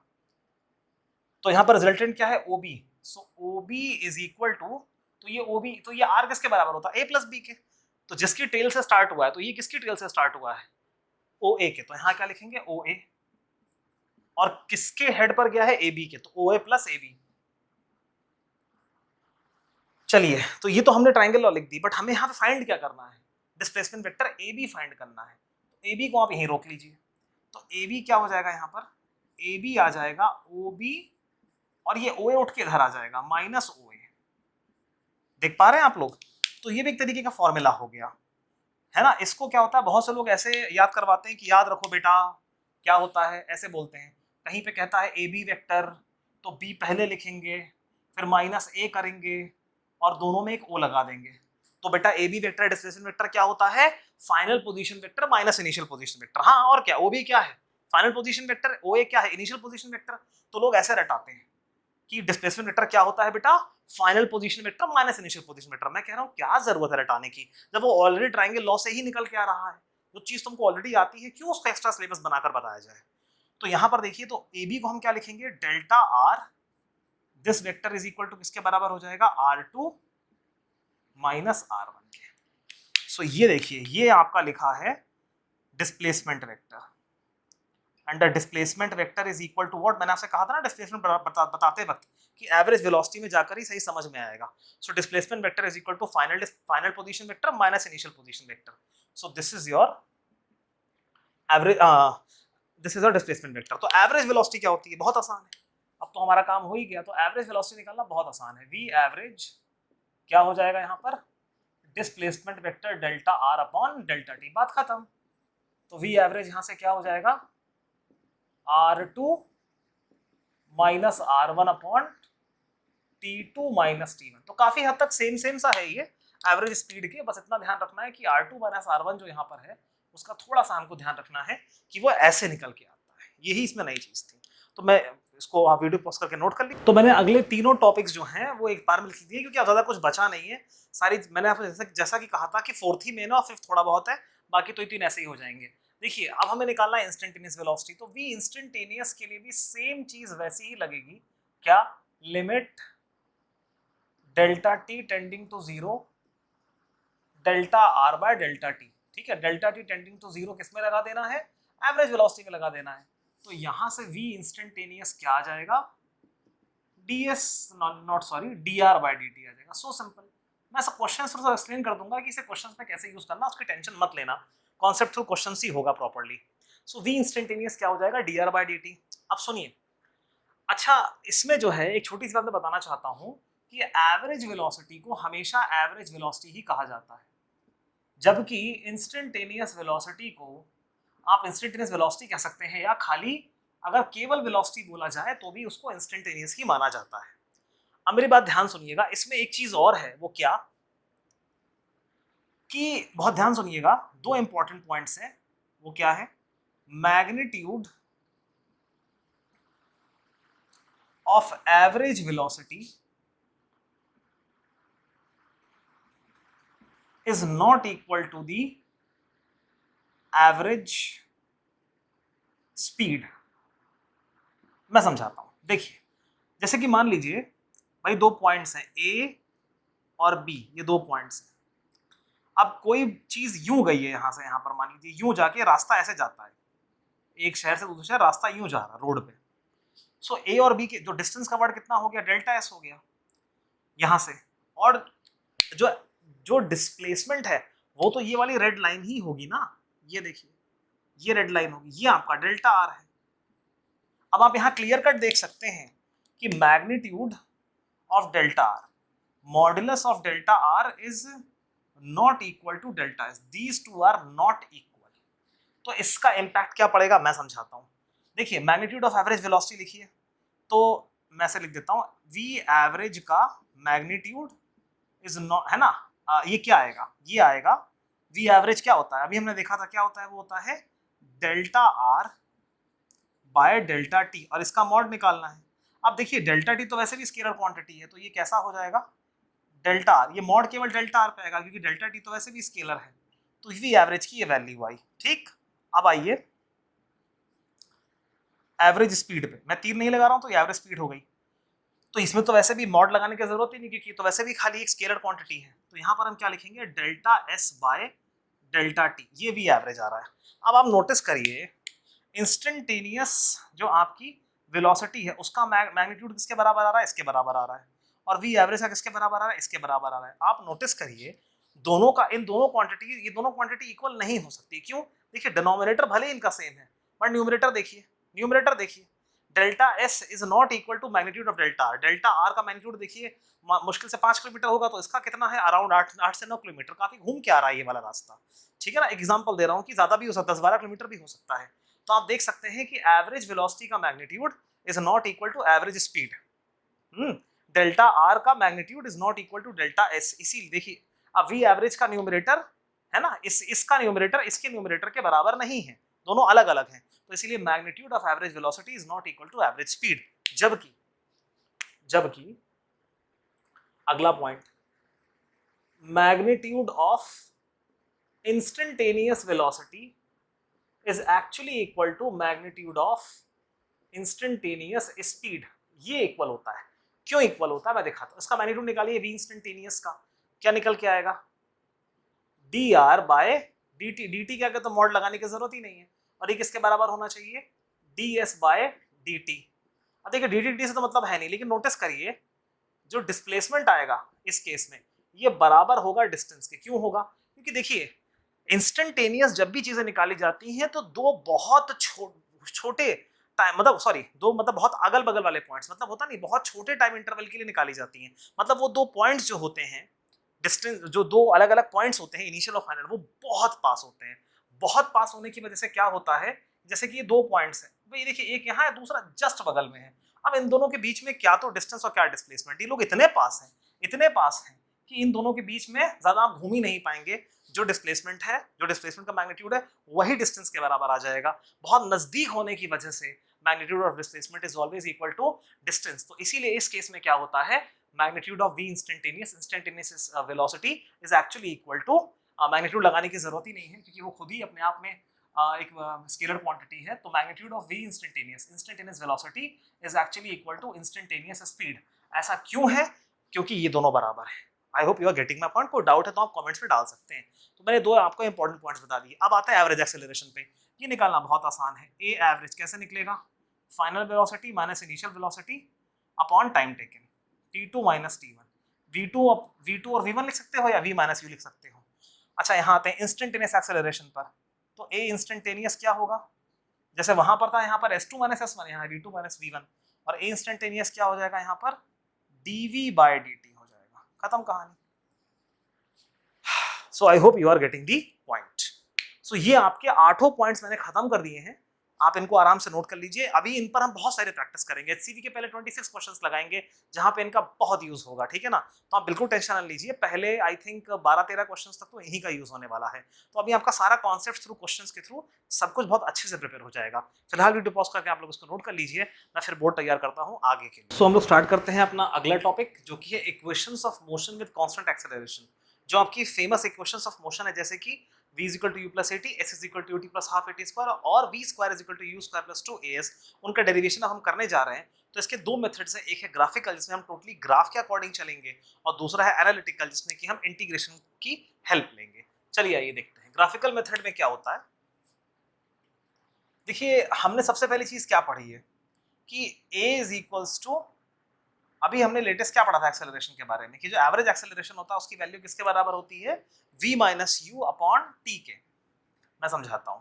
तो एवरेज एक्सेलरेशन क्या होता है, final velocity minus initial velocity upon time taken. मान लीजिए फाइनल टाइम t है और इनिशियल टाइम मान लीजिए 0 था, तो ये इक्वेशन बनेगी आपकी, ठीक है ना। तो ये खैर ये तो आपका एक, इसको इक्वेशन ए बोल देता हूँ कि ये कई जगह आपके अभी यूज होगी डेरिवेशन में, लेकिन इसकी वजह से जो इक्वेशन मेन इक्वेशन हमारी बनेगी वो क्या बनेगी, मैं आपको समझाता हूँ। देखिए अगर आप यहां पर एक प्लॉट करें, एक प्लॉट बनाएं, ये जैसे कि मान लीजिए आपका टाइम एक्सेस हो गया, ये आपका वेलोसिटी एक्सेस हो गया। तो ये u का मतलब क्या होता है, आप सब जानते हैं u का मतलब होता है इनिशियल वेलोसिटी। इनिशियल वेलोसिटी मतलब किसी भी चीज की वेलोसिटी जब आपने एक्सपेरिमेंट शुरू किया था, जब आपका t 0 था। जब t 0 था तो इनिशियल वेलोसिटी कितनी थी, मान लीजिए u थी। ये t इक्वल टू 0 पर u वेलोसिटी की वैल्यू देखो 0 नहीं थी, वो u थी।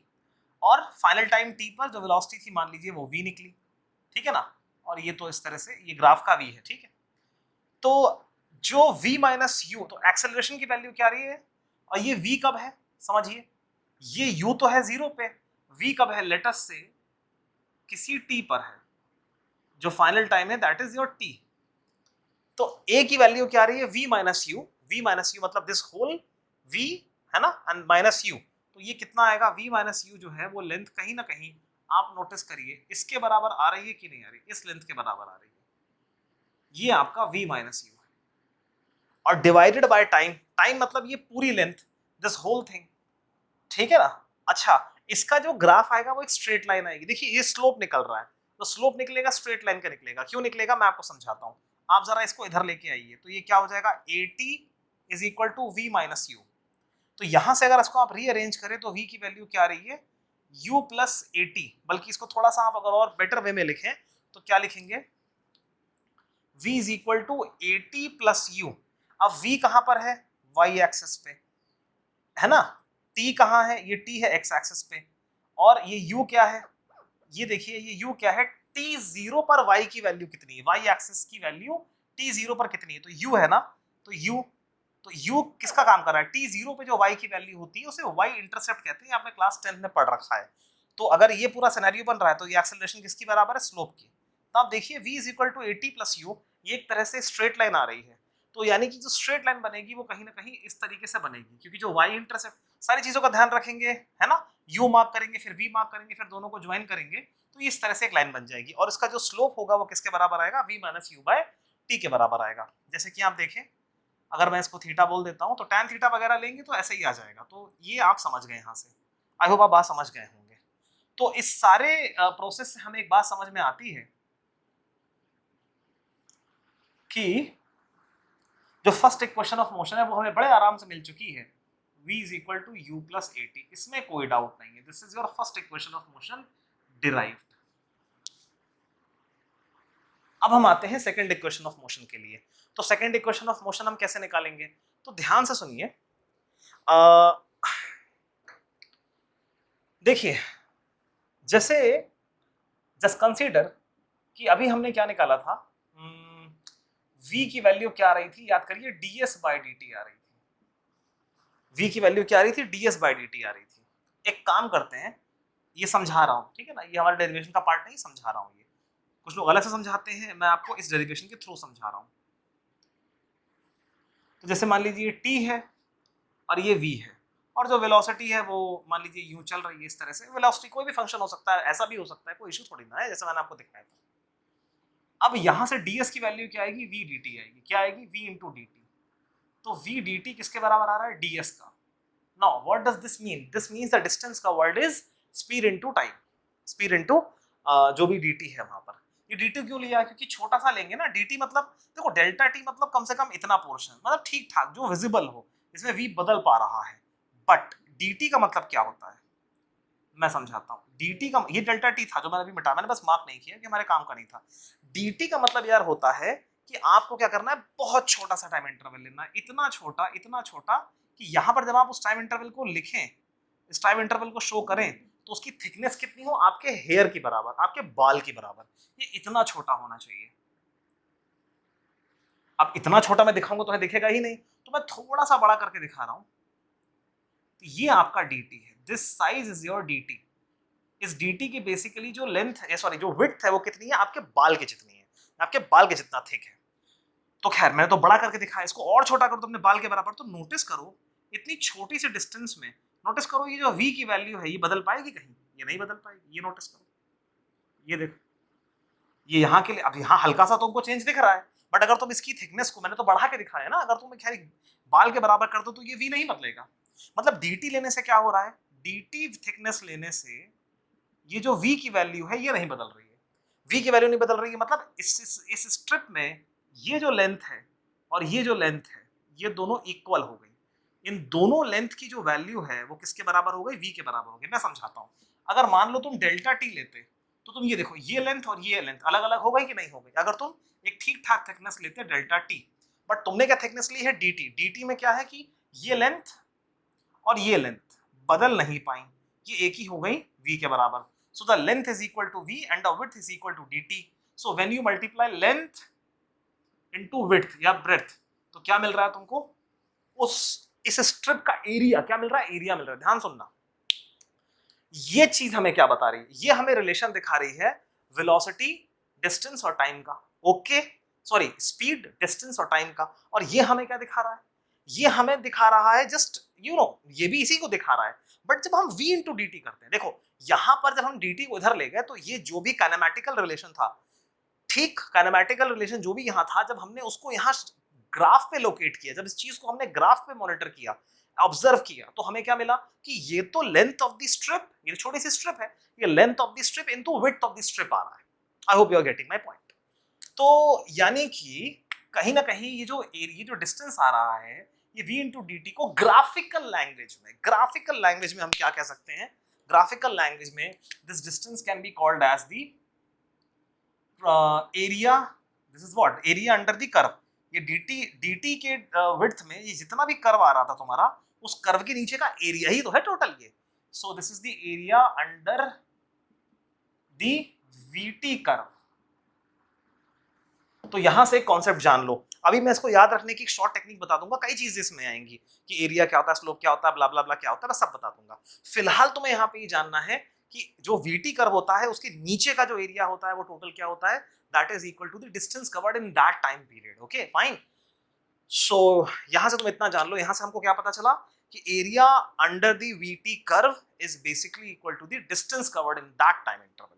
तो ये तुम्हारा मैंने कॉन्सेप्ट बता दिया। इसको मैं मिटा के जो है मतलब स्पेस खाली करने जा रहा हूं, तुम लोग इसको नोट कर लो। क्या याद रखना है कि जो भी वीटी कर्व होता है उसके नीचे का एरिया किसके बराबर होता है, किसके बराबर होता है, डिस्टेंस कवर्ड के बराबर होता है। आओ इधर देखो, यहाँ पर तुम्हारा ये v और t ग्राफ पर ये vt कर्व ही तो है। Line is also a curve, ठीक है ना, ये मैथ्स में सिखाया जाता है। लाइन भी एक तरह का कर्व है, बस उसमें कई चीजें होती हैं जिसकी वजह से वो स्ट्रेट हो जाती है। तो ये जो लाइन हम देख रहे हैं, इसके नीचे का जो एरिया होगा, ये जो पूरा एरिया होगा, इसके नीचे का जो ये पूरा एरिया होगा, एज पर दैट कॉन्सेप्ट जो अभी हमने निकाला है, बिल्कुल एज पर दैट कॉन्सेप्ट, इस कर्व के नीचे का ये जो पूरा एरिया देख रहे हो किसके बराबर होगा यार, ये टोटल डिस्टेंस कवर्ड के बराबर होगा। हाँ या ना बताओ, area under the VT curve is always equal to the distance covered. तो ये किसके बराबर होगा, distance covered by the particle in 0 to t time, और वही हमको निकालना है। खैर, तो ये जो है ग्राफिकल मेथड, थोड़ा सा जैसा मैं बता रहा हूँ कि अभी जब हम क्वेश्चंस लगाएंगे या याद अभी जब हम कुछ थोड़ा सा कॉम्पिटिटिव लेवल पे आएंगे, तब मैं आपको यहाँ पर कुछ बातें बताऊंगा जो कि थोड़ी सी और रिफाइन होंगी, है ना। हायर लेवल पे थोड़ा सा ये कॉन्सेप्ट गड़बड़ाता है, लेकिन ये है कि अभी बेसिक उठा रहा हूँ तो अभी चलने दो, एनसीईआरटी लेवल पे ये चीज़ है। अभी मैं इसको थोड़ा सा और अभी रिफाइन करूंगा और मॉडिफाई करूंगा आगे के अच्छे क्वेश्चंस के दौरान। Stay tuned. इसको नोट कर लो, मैं बताने जा रहा हूँ पॉज करके। तो अब हमें क्या करना है, अगली चीज हमको निकालनी है, वो क्या निकालनी है, डिस्प्लेसमेंट या फिलहाल डिस्टेंस। अभी तुम उसका चक्कर बना पड़ो, अभी डिस्टेंस या डिस्प्लेसमेंट समझो, ठीक है। अभी सब समझा रहा हूँ क्या मतलब है क्या नहीं, पूरी बाल की खाल निकाल के बताऊंगा। अब देखो, तो यहाँ पर अगर मुझे डिस्टेंस चाहिए तो distance covered by the body in time interval या in time 0 to t, ये किसके बराबर होगा, is equals to the area under the VT curve, जो भी यहाँ VT कर्व है उसके नीचे के एरिया है। तो डिस्टेंस कवर्ड को हम यहाँ फिलहाल ऐसे दिखाएंगे, तो है इसमें एक कंडीशन है, मैं समझाऊंगा उसको बाद में, फिलहाल अभी समझो इसको हम ऐसे दिखाएंगे, फिलहाल इतना रखो। अब इसके नीचे का एरिया क्या होगा, चलो कुछ मार्किंग कर देते हैं इसकी। देखो ये तो O हो गया, इसे बोल दो A, इसे बोल दो B, इसे बोल दो C, इसे बोल दो D। तो देखो एक तो है ट्रायंगल बन रहा है, ट्रायंगल ABC राइट एंगल, और एक बन रहा है रेक्टेंगल OACD। तो जो एरिया है किसके बराबर होगा, area of right angle triangle ABC plus area of rectangle OACD, ठीक।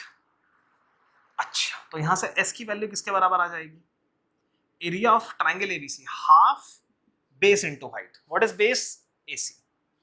तो हाफ AC इनटू हाइट कितनी है, BC। तो half AC into BC plus length into breath, तो क्या आएगा, O ऐसे कर लो, OA इनटू AC कर लो, तो OA into AC, breadth into length, length into breadth, वो एक ही बात है। सो यहां से S की वैल्यू क्या निकल के आएगी, हाफ AC क्या है, दिस इज T, AC की वैल्यू क्या है, this is equal to 0 से t minus 0, this whole is t, and what is BC, BC is V minus U. Now what is OA into AC, this is U and this is T, so this is UT। देख लेना, समझ में आ जाएगा थोड़ा सा ध्यान से। OA कितना है, ये देखो U, और AC कितना है, OD के बराबर, OD कितना है T, ठीक। अच्छा, यहां से नोटिस करो, from equation A, from equation A अगर तुम ध्यान दो तो V माइनस यू की वैल्यू क्या है, 80 है कि नहीं, ये देखो V माइनस यू की वैल्यू 80 है, तो क्या करना है, यही 80 को यहाँ प्लेस कर देना है V माइनस यू की जगह। तो S की वैल्यू क्या हो जाएगी, half into T into 80 plus UT। तो यहां से S की वैल्यू क्या आ जाएगी, UT प्लस हाफ 80 स्क्वायर।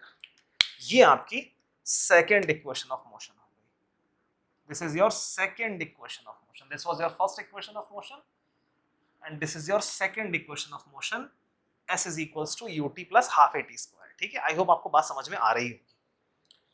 अच्छा, अब यार थोड़ा सा मैं यहीं पे स्पेस मानता हूँ थोड़ी कम हो रही है, बट मुझे मजबूरी है, यही यूज मुझे करना पड़ेगा। देखो तीसरी इक्वेशन ऑफ मोशन जो है ना, उसको थोड़ा सा चुरवापंथी में निकालना है। चुरवापंथी का मतलब क्या हो गया, वो मेथड थोड़ा चुरवा मेथड है। क्यों चुरवा मेथड है, चुरवा मीन्स बहुत ही रफ मेथड है, बहुत फेयर नहीं है वो। ये देखो उसमें क्या करा जाता है, एक मिड स्टेप उठाया जाता है पिछले डेरिवेशन का, ये वाला स्टेप उठाया जाता है और यहाँ से स्टार्टिंग करी जाती है। ये लोग बोलते हैं कि इस टी को खोल दो, या एक काम करो इस टी को बाहर ले लो। तो यहाँ से एस की वैल्यू क्या आ जाएगी, हाफ, या ऐसे करो v माइनस यू बाई 2, यहाँ से टी बाहर लो तो v माइनस यू अपॉन 2 आ रहा है, प्लस यू, और ये टी बाहर हो गया। अब यहाँ पर जरा एलसीएम लो, तो क्या आएगा, 2v minus you plus 2u into T minus you plus 2u, कितना आएगा, 2u माइनस, जाहिर सी v प्लस s कितना आएगा, v प्लस u बाय 2, ये तो यहाँ से आ रहा है।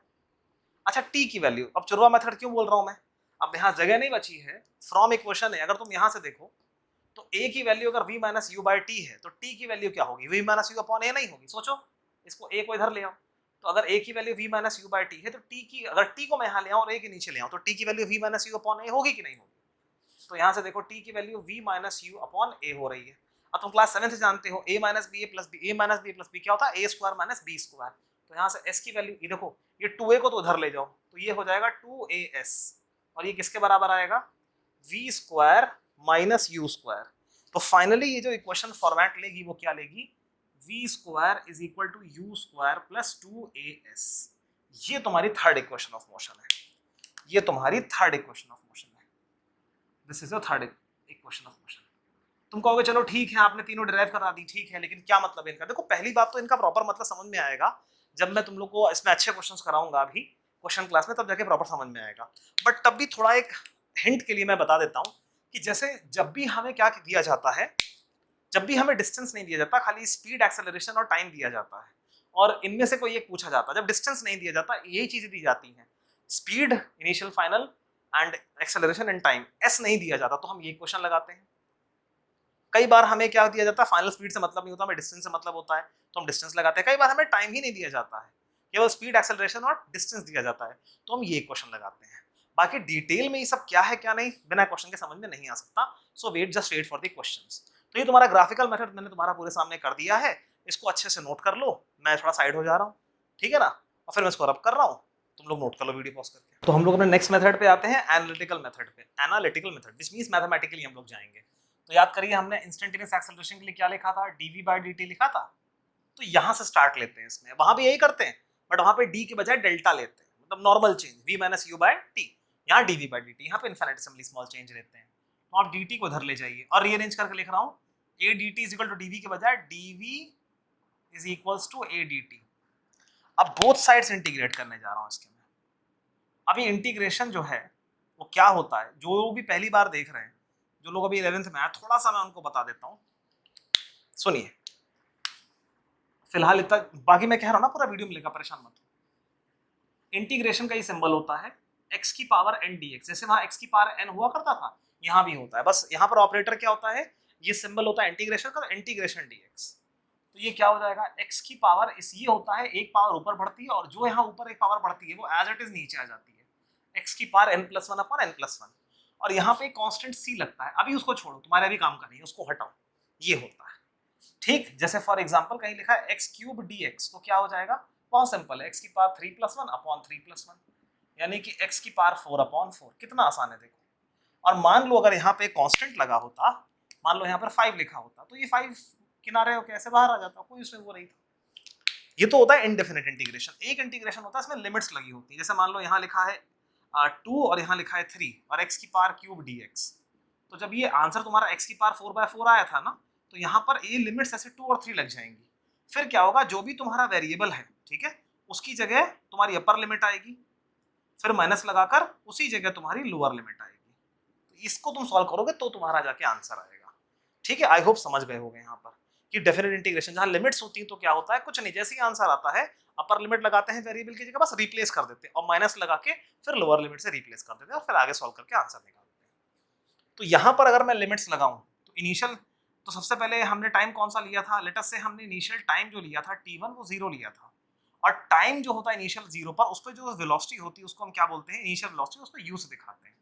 और फाइनल वेलोसिटी, यहाँ पर इसको मैं ऊपर शिफ्ट कर देता हूँ,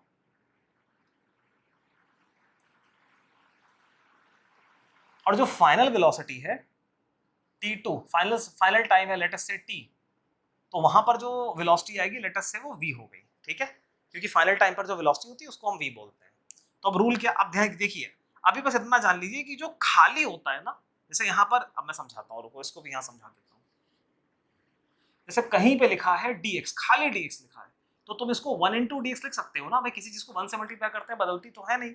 और इतनी मैथ्स आप लोग को आती होगी कि 1 की जगह में x y z a b c d कुछ भी, एनीथिंग, किसी की भी पावर 0 लिख सकता हूँ, तो x की पावर 0 dx लिख दूँ, तो n की वैल्यू क्या हो गई 0, तो ये क्या हो जाएगा, x की पावर n की जगह 0+1 अपॉन 0+1, तो ये कितना आ जाएगा, x की power 1/1 which is nothing but x।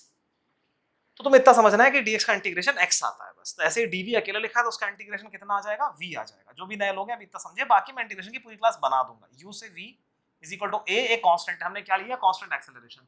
Constant जो होता है जैसे डिफरेंशिएशन के वैसे इंटीग्रेशन के भी बाहर आ जाएगा, तो अंदर क्या बचेगा, अंदर बचा इंटीग्रेशन dt। इंटीग्रेशन dt क्या होगा, इंटीग्रेशन dt भी आपका t होगा, कहां से कहां तक, 0 से t तक।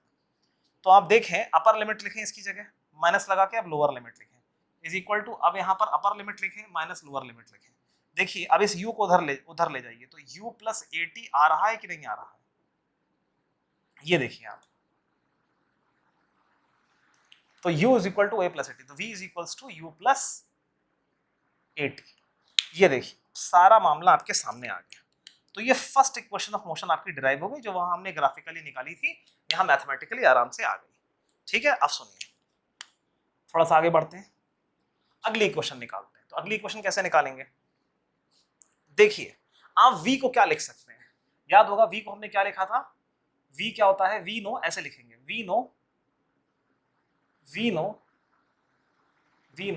v is equal to ds, v is equal to ds by dt। जरा प्लेस करिए यहां पर, तो ये क्या आ जाएगा, इक्वेशन 1 क्या बन जाएगी, ds by dt is equal to u plus A T. अब इस dt को उधर ले जाइए, तो ds की वैल्यू क्या हो जाएगी, u plus A T dt, तो मल्टीप्लाई करिए, ds क्या हो जाएगा, u dt plus A T dt, बस सिंपल मल्टीप्लिकेशन है जैसे चल रहा है। ये ds एक कंप्लीट टर्म है, d और s दो अलग नहीं है, just means not s but change in s, this means not t but change in t, तो ये एक ही टर्म है, तो मल्टीप्लाई होगा तो ऐसे आ जाएगा। अब इसको बोथ साइड्स आप इंटीग्रेट करिए। अब अगर आप यहाँ पे इंटीग्रेट करते हैं तो यहाँ पे आपको फिलहाल लिमिट्स नहीं लगानी है, ठीक है ना, अभी मैं समझाऊंगा सारी चीजें, अभी जैसे चल रहा है चलने दो। तो ds का इंटीग्रेशन s हो जाएगा, u एक कांस्टेंट है, u बाहर आ जाएगा, और dt का इंटीग्रेशन t हो जाएगा, प्लस, चलो अच्छा मैं लिमिट्स लगा देता हूँ, बहुत ज्यादा रफ हो जाएगा नहीं तो। लिमिट्स क्या लगेंगी, s1 से s2, ये क्या होगा, t1 इज इक्वल टू कहाँ, 0 से लेकर t तक, ये भी 0 से लेकर t तक, तो ये क्या आ जाएगा, ds का इंटीग्रेशन s कहाँ से कहाँ तक, s1 से s2, अभी 0 मत करो इसको, t1 ही कर दो, ठीक है, t1 पे s1, t2 पे s2, और t1 से टाइम लिमिट्स हम t1 से t2 लेंगे, और जो हमारे ये कोऑर्डिनेट होता है, असल में यही राज जो है क्वेश्चन के थ्रू बताना चाहता था और बताऊंगा भी, कि ये जो तुम यहाँ s देख रहे हो ना, ये ना डिस्टेंस होता है ना डिस्प्लेसमेंट होता है, ये ऐसी चीज है जो कि बहुत इंपॉर्टेंट है, और ये ज्यादातर नॉर्मल लेवल पर जब तक हम कंपटीशन पे नहीं जाते हैं तब तक ये क्लियर नहीं होती है, और कंपटीशन में कई बार खास तौर पे जेई में हमें बड़ा धोखा हो जाता है इसकी वजह से। एक बात ध्यान रख लो बहुत कायदे से, यहाँ जो s देख रहे हो ये डिस्टेंस या डिस्प्लेसमेंट नहीं होता है, ये क्या होता है, ये कोऑर्डिनेट होता है, बहुत ध्यान सुन लो। अब ये क्यों कोऑर्डिनेट होता है, कैसे कोऑर्डिनेट होता है, कैसे ये हमारे कोऑर्डिनेट होकर भी हमारा काम दे सकता है, मतलब कैसे इन चीजों को तो प्रूफ, इनका जो देखना तुम्हारे मन में जो इच्छा आ रही है वो मैं सब दिखा दूंगा। फिलहाल इतना जान लो कि ये जो होता है ये कोऑर्डिनेट होता है, बस अभी इतना जान लो। बस इसके को जुगाड़ पानी से क्या होता है, इसको जुगाड़ तिगाड़ से हमको क्या मिल जाता है, डिस्टेंस और डिस्प्लेसमेंट। लेकिन अभी रुक जाओ, अभी इसको सिर्फ तुम कोऑर्डिनेट मानो। अच्छा, तो ये किसके बारे, u कांस्टेंट हो गया, तो यहाँ dt का इंटीग्रेशन क्या आएगा, t कहां से कहां तक, t1 से t2 तक, a कांस्टेंट ले लो। अब ये t की पावर 1 dt लिखा है, यहां लगाओ जरा, ये देखो t की पावर 1 dt क्या आएगा, t की पावर 1 + 1 अपॉन 1 + 1, यानी कि t²/2। ये सब क्यों और कैसे होता है सब समझाऊंगा, अभी जैसे चल रहा बस चलने दो। क्या लिखोगे यहाँ पर, t²/2, कहां से कहां तक, t1 से t2 तक। तो यहाँ पर क्या आ जाएगा, s2 - s1 is equal to u t2 - t1 plus half बाहर ले लो a, अंदर क्या बचेगा, t2² - t1²। अब सुनो, यूजुअली क्या होता है, t1 0 होता है एंड s1 भी 0 होता है, तो t2 क्या हो जाता है t, और s2 क्या हो जाता है s। ये यूजुअल केस है, माने आम तौर पे ऐसा ही होता है, कई बार ऐसा नहीं भी होता है, बट आम तौर पे होता है कि t1 0 हो जाता है, s1 0 हो जाता है, और t2 होता है t, और s2 होता है s। क्या मतलब इन बातों का सब समझाऊंगा, पहले चलने दो इसको। इसे नोट करना चाहो तो कर लो, मैं रब करने जा रहा हूँ, पॉज करके नोट कर लो। तो ये क्या आ जाएगा, s - 0 is equal to u t - 0 plus half a t² - 0²। तो ये फाइनली आएगा s is equal to ut plus half at²। So this is coming out to be equation number 2। तो ये तुम्हारी इक्वेशन नंबर 2 आ गई है। आई होप आपको बात समझ में आ गई होगी। तो ये क्वेश्चन नंबर 1, इक्वेशन नंबर 2। इसके और इनर बातें क्या हैं, जो गहराई है वो इसमें क्या है, वो सब बताऊंगा, लेकिन वो बिना क्वेश्चंस के नहीं हो सकती। थोड़ा सब्र रखो, अभी बस इनको एज इट इज थ्योरी के तौर पे ले लो, कॉन्सेप्ट थ्रू क्वेश्चंस के मेथोडोलॉजी पे हम लोग चल रहे हैं, तो थोड़ा सा वेट करो, बस अभी समझ लो ये होता है। अच्छा, दूसरे इक्वेशन भी आ गया। तीसरे इक्वेशन के लिए हम क्या करेंगे? तो थर्ड इक्वेशन के लिए हम लोग वापस से आते हैं अपनी बेस इक्वेशन पर। थर्ड इक्वेशन के लिए अपनी बेस इक्वेशन को लगाते हैं। क्या लिखेंगे? वी नो, बेस इक्वेशन क्या हमारी सबसे पहली इक्वेशन, वी नो कि ए क्या होता है, D V by D T. अब यहां पर क्या करेंगे, ध्यान से देखना, D V into D T, इसको अलग अलग कर दो। और यहाँ पर ds मतलब मोटिव क्या है कि मुझे यहाँ ds लाना है। क्यों? मुझे dt हटाना है, क्योंकि हम जानते हैं थर्ड इक्वेशन में हम टाइम को रिमूव करना चाहते हैं। अच्छा, dv बाई ds तो एज इट इज रहेगा। ds बाई dt क्या होता है? ये देखो, ds बाई dt v होता है। तो a की वैल्यू क्या हो जाएगी? dv by ds into v। थोड़ा सा इसको मैं रीअरेंज करके इधर लिख देता हूँ, बहुत नीचे जा रहा है वो। तो v dv किसके बराबर आएगा? ds इधर ले जाओ, a ds के आएगा। अब हमें क्या करना है? बोथ साइड्स इंटीग्रेट करना है। इंटीग्रेट करेगा तो लिमिट भी होगी, तो इसकी लिमिट 0 से s कर दो और इसकी लिमिट u से v। इनिशियल वेलोसिटी हमेशा u होती है, फाइनल हमेशा v होती है। तो देखो v की पावर 1 dv क्या होगा? v की पावर 1 + 1 अपॉन 1 + 1 यानी कि v स्क्वायर बाय 2। तो v स्क्वायर बाय 2 क्या होगा? यहाँ से u से v is equal to a constant बाहर आया s, क्या होगा? 0 से s। ठीक, अब सुनो, तो यहाँ से क्या आ जाएगा? v square minus u square by 2 is equal to as। 2 को आप उधर ले जाइए और u को भी उधर ले जाइए, तो ये v स्क्वायर क्या आ जाएगा? यहाँ से v square is equal to u square plus 2as।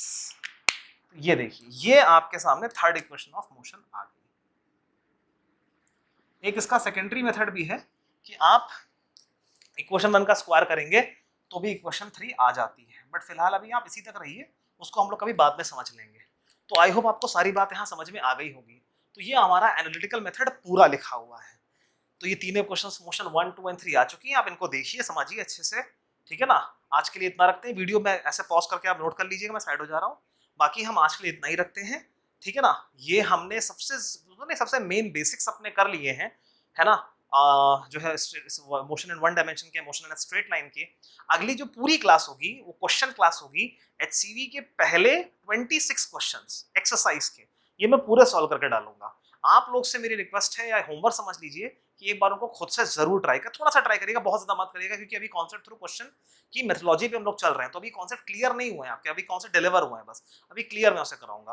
तो फर्स्ट 26 क्वेश्चंस की जो HC वर्मा है, जो HCV है, उसको सॉल्व करके मैं डालता हूँ, और फिर उन क्वेश्चंस को आप सॉल्व करिएगा, तब आपको पूरा क्लियर हो जाएगा।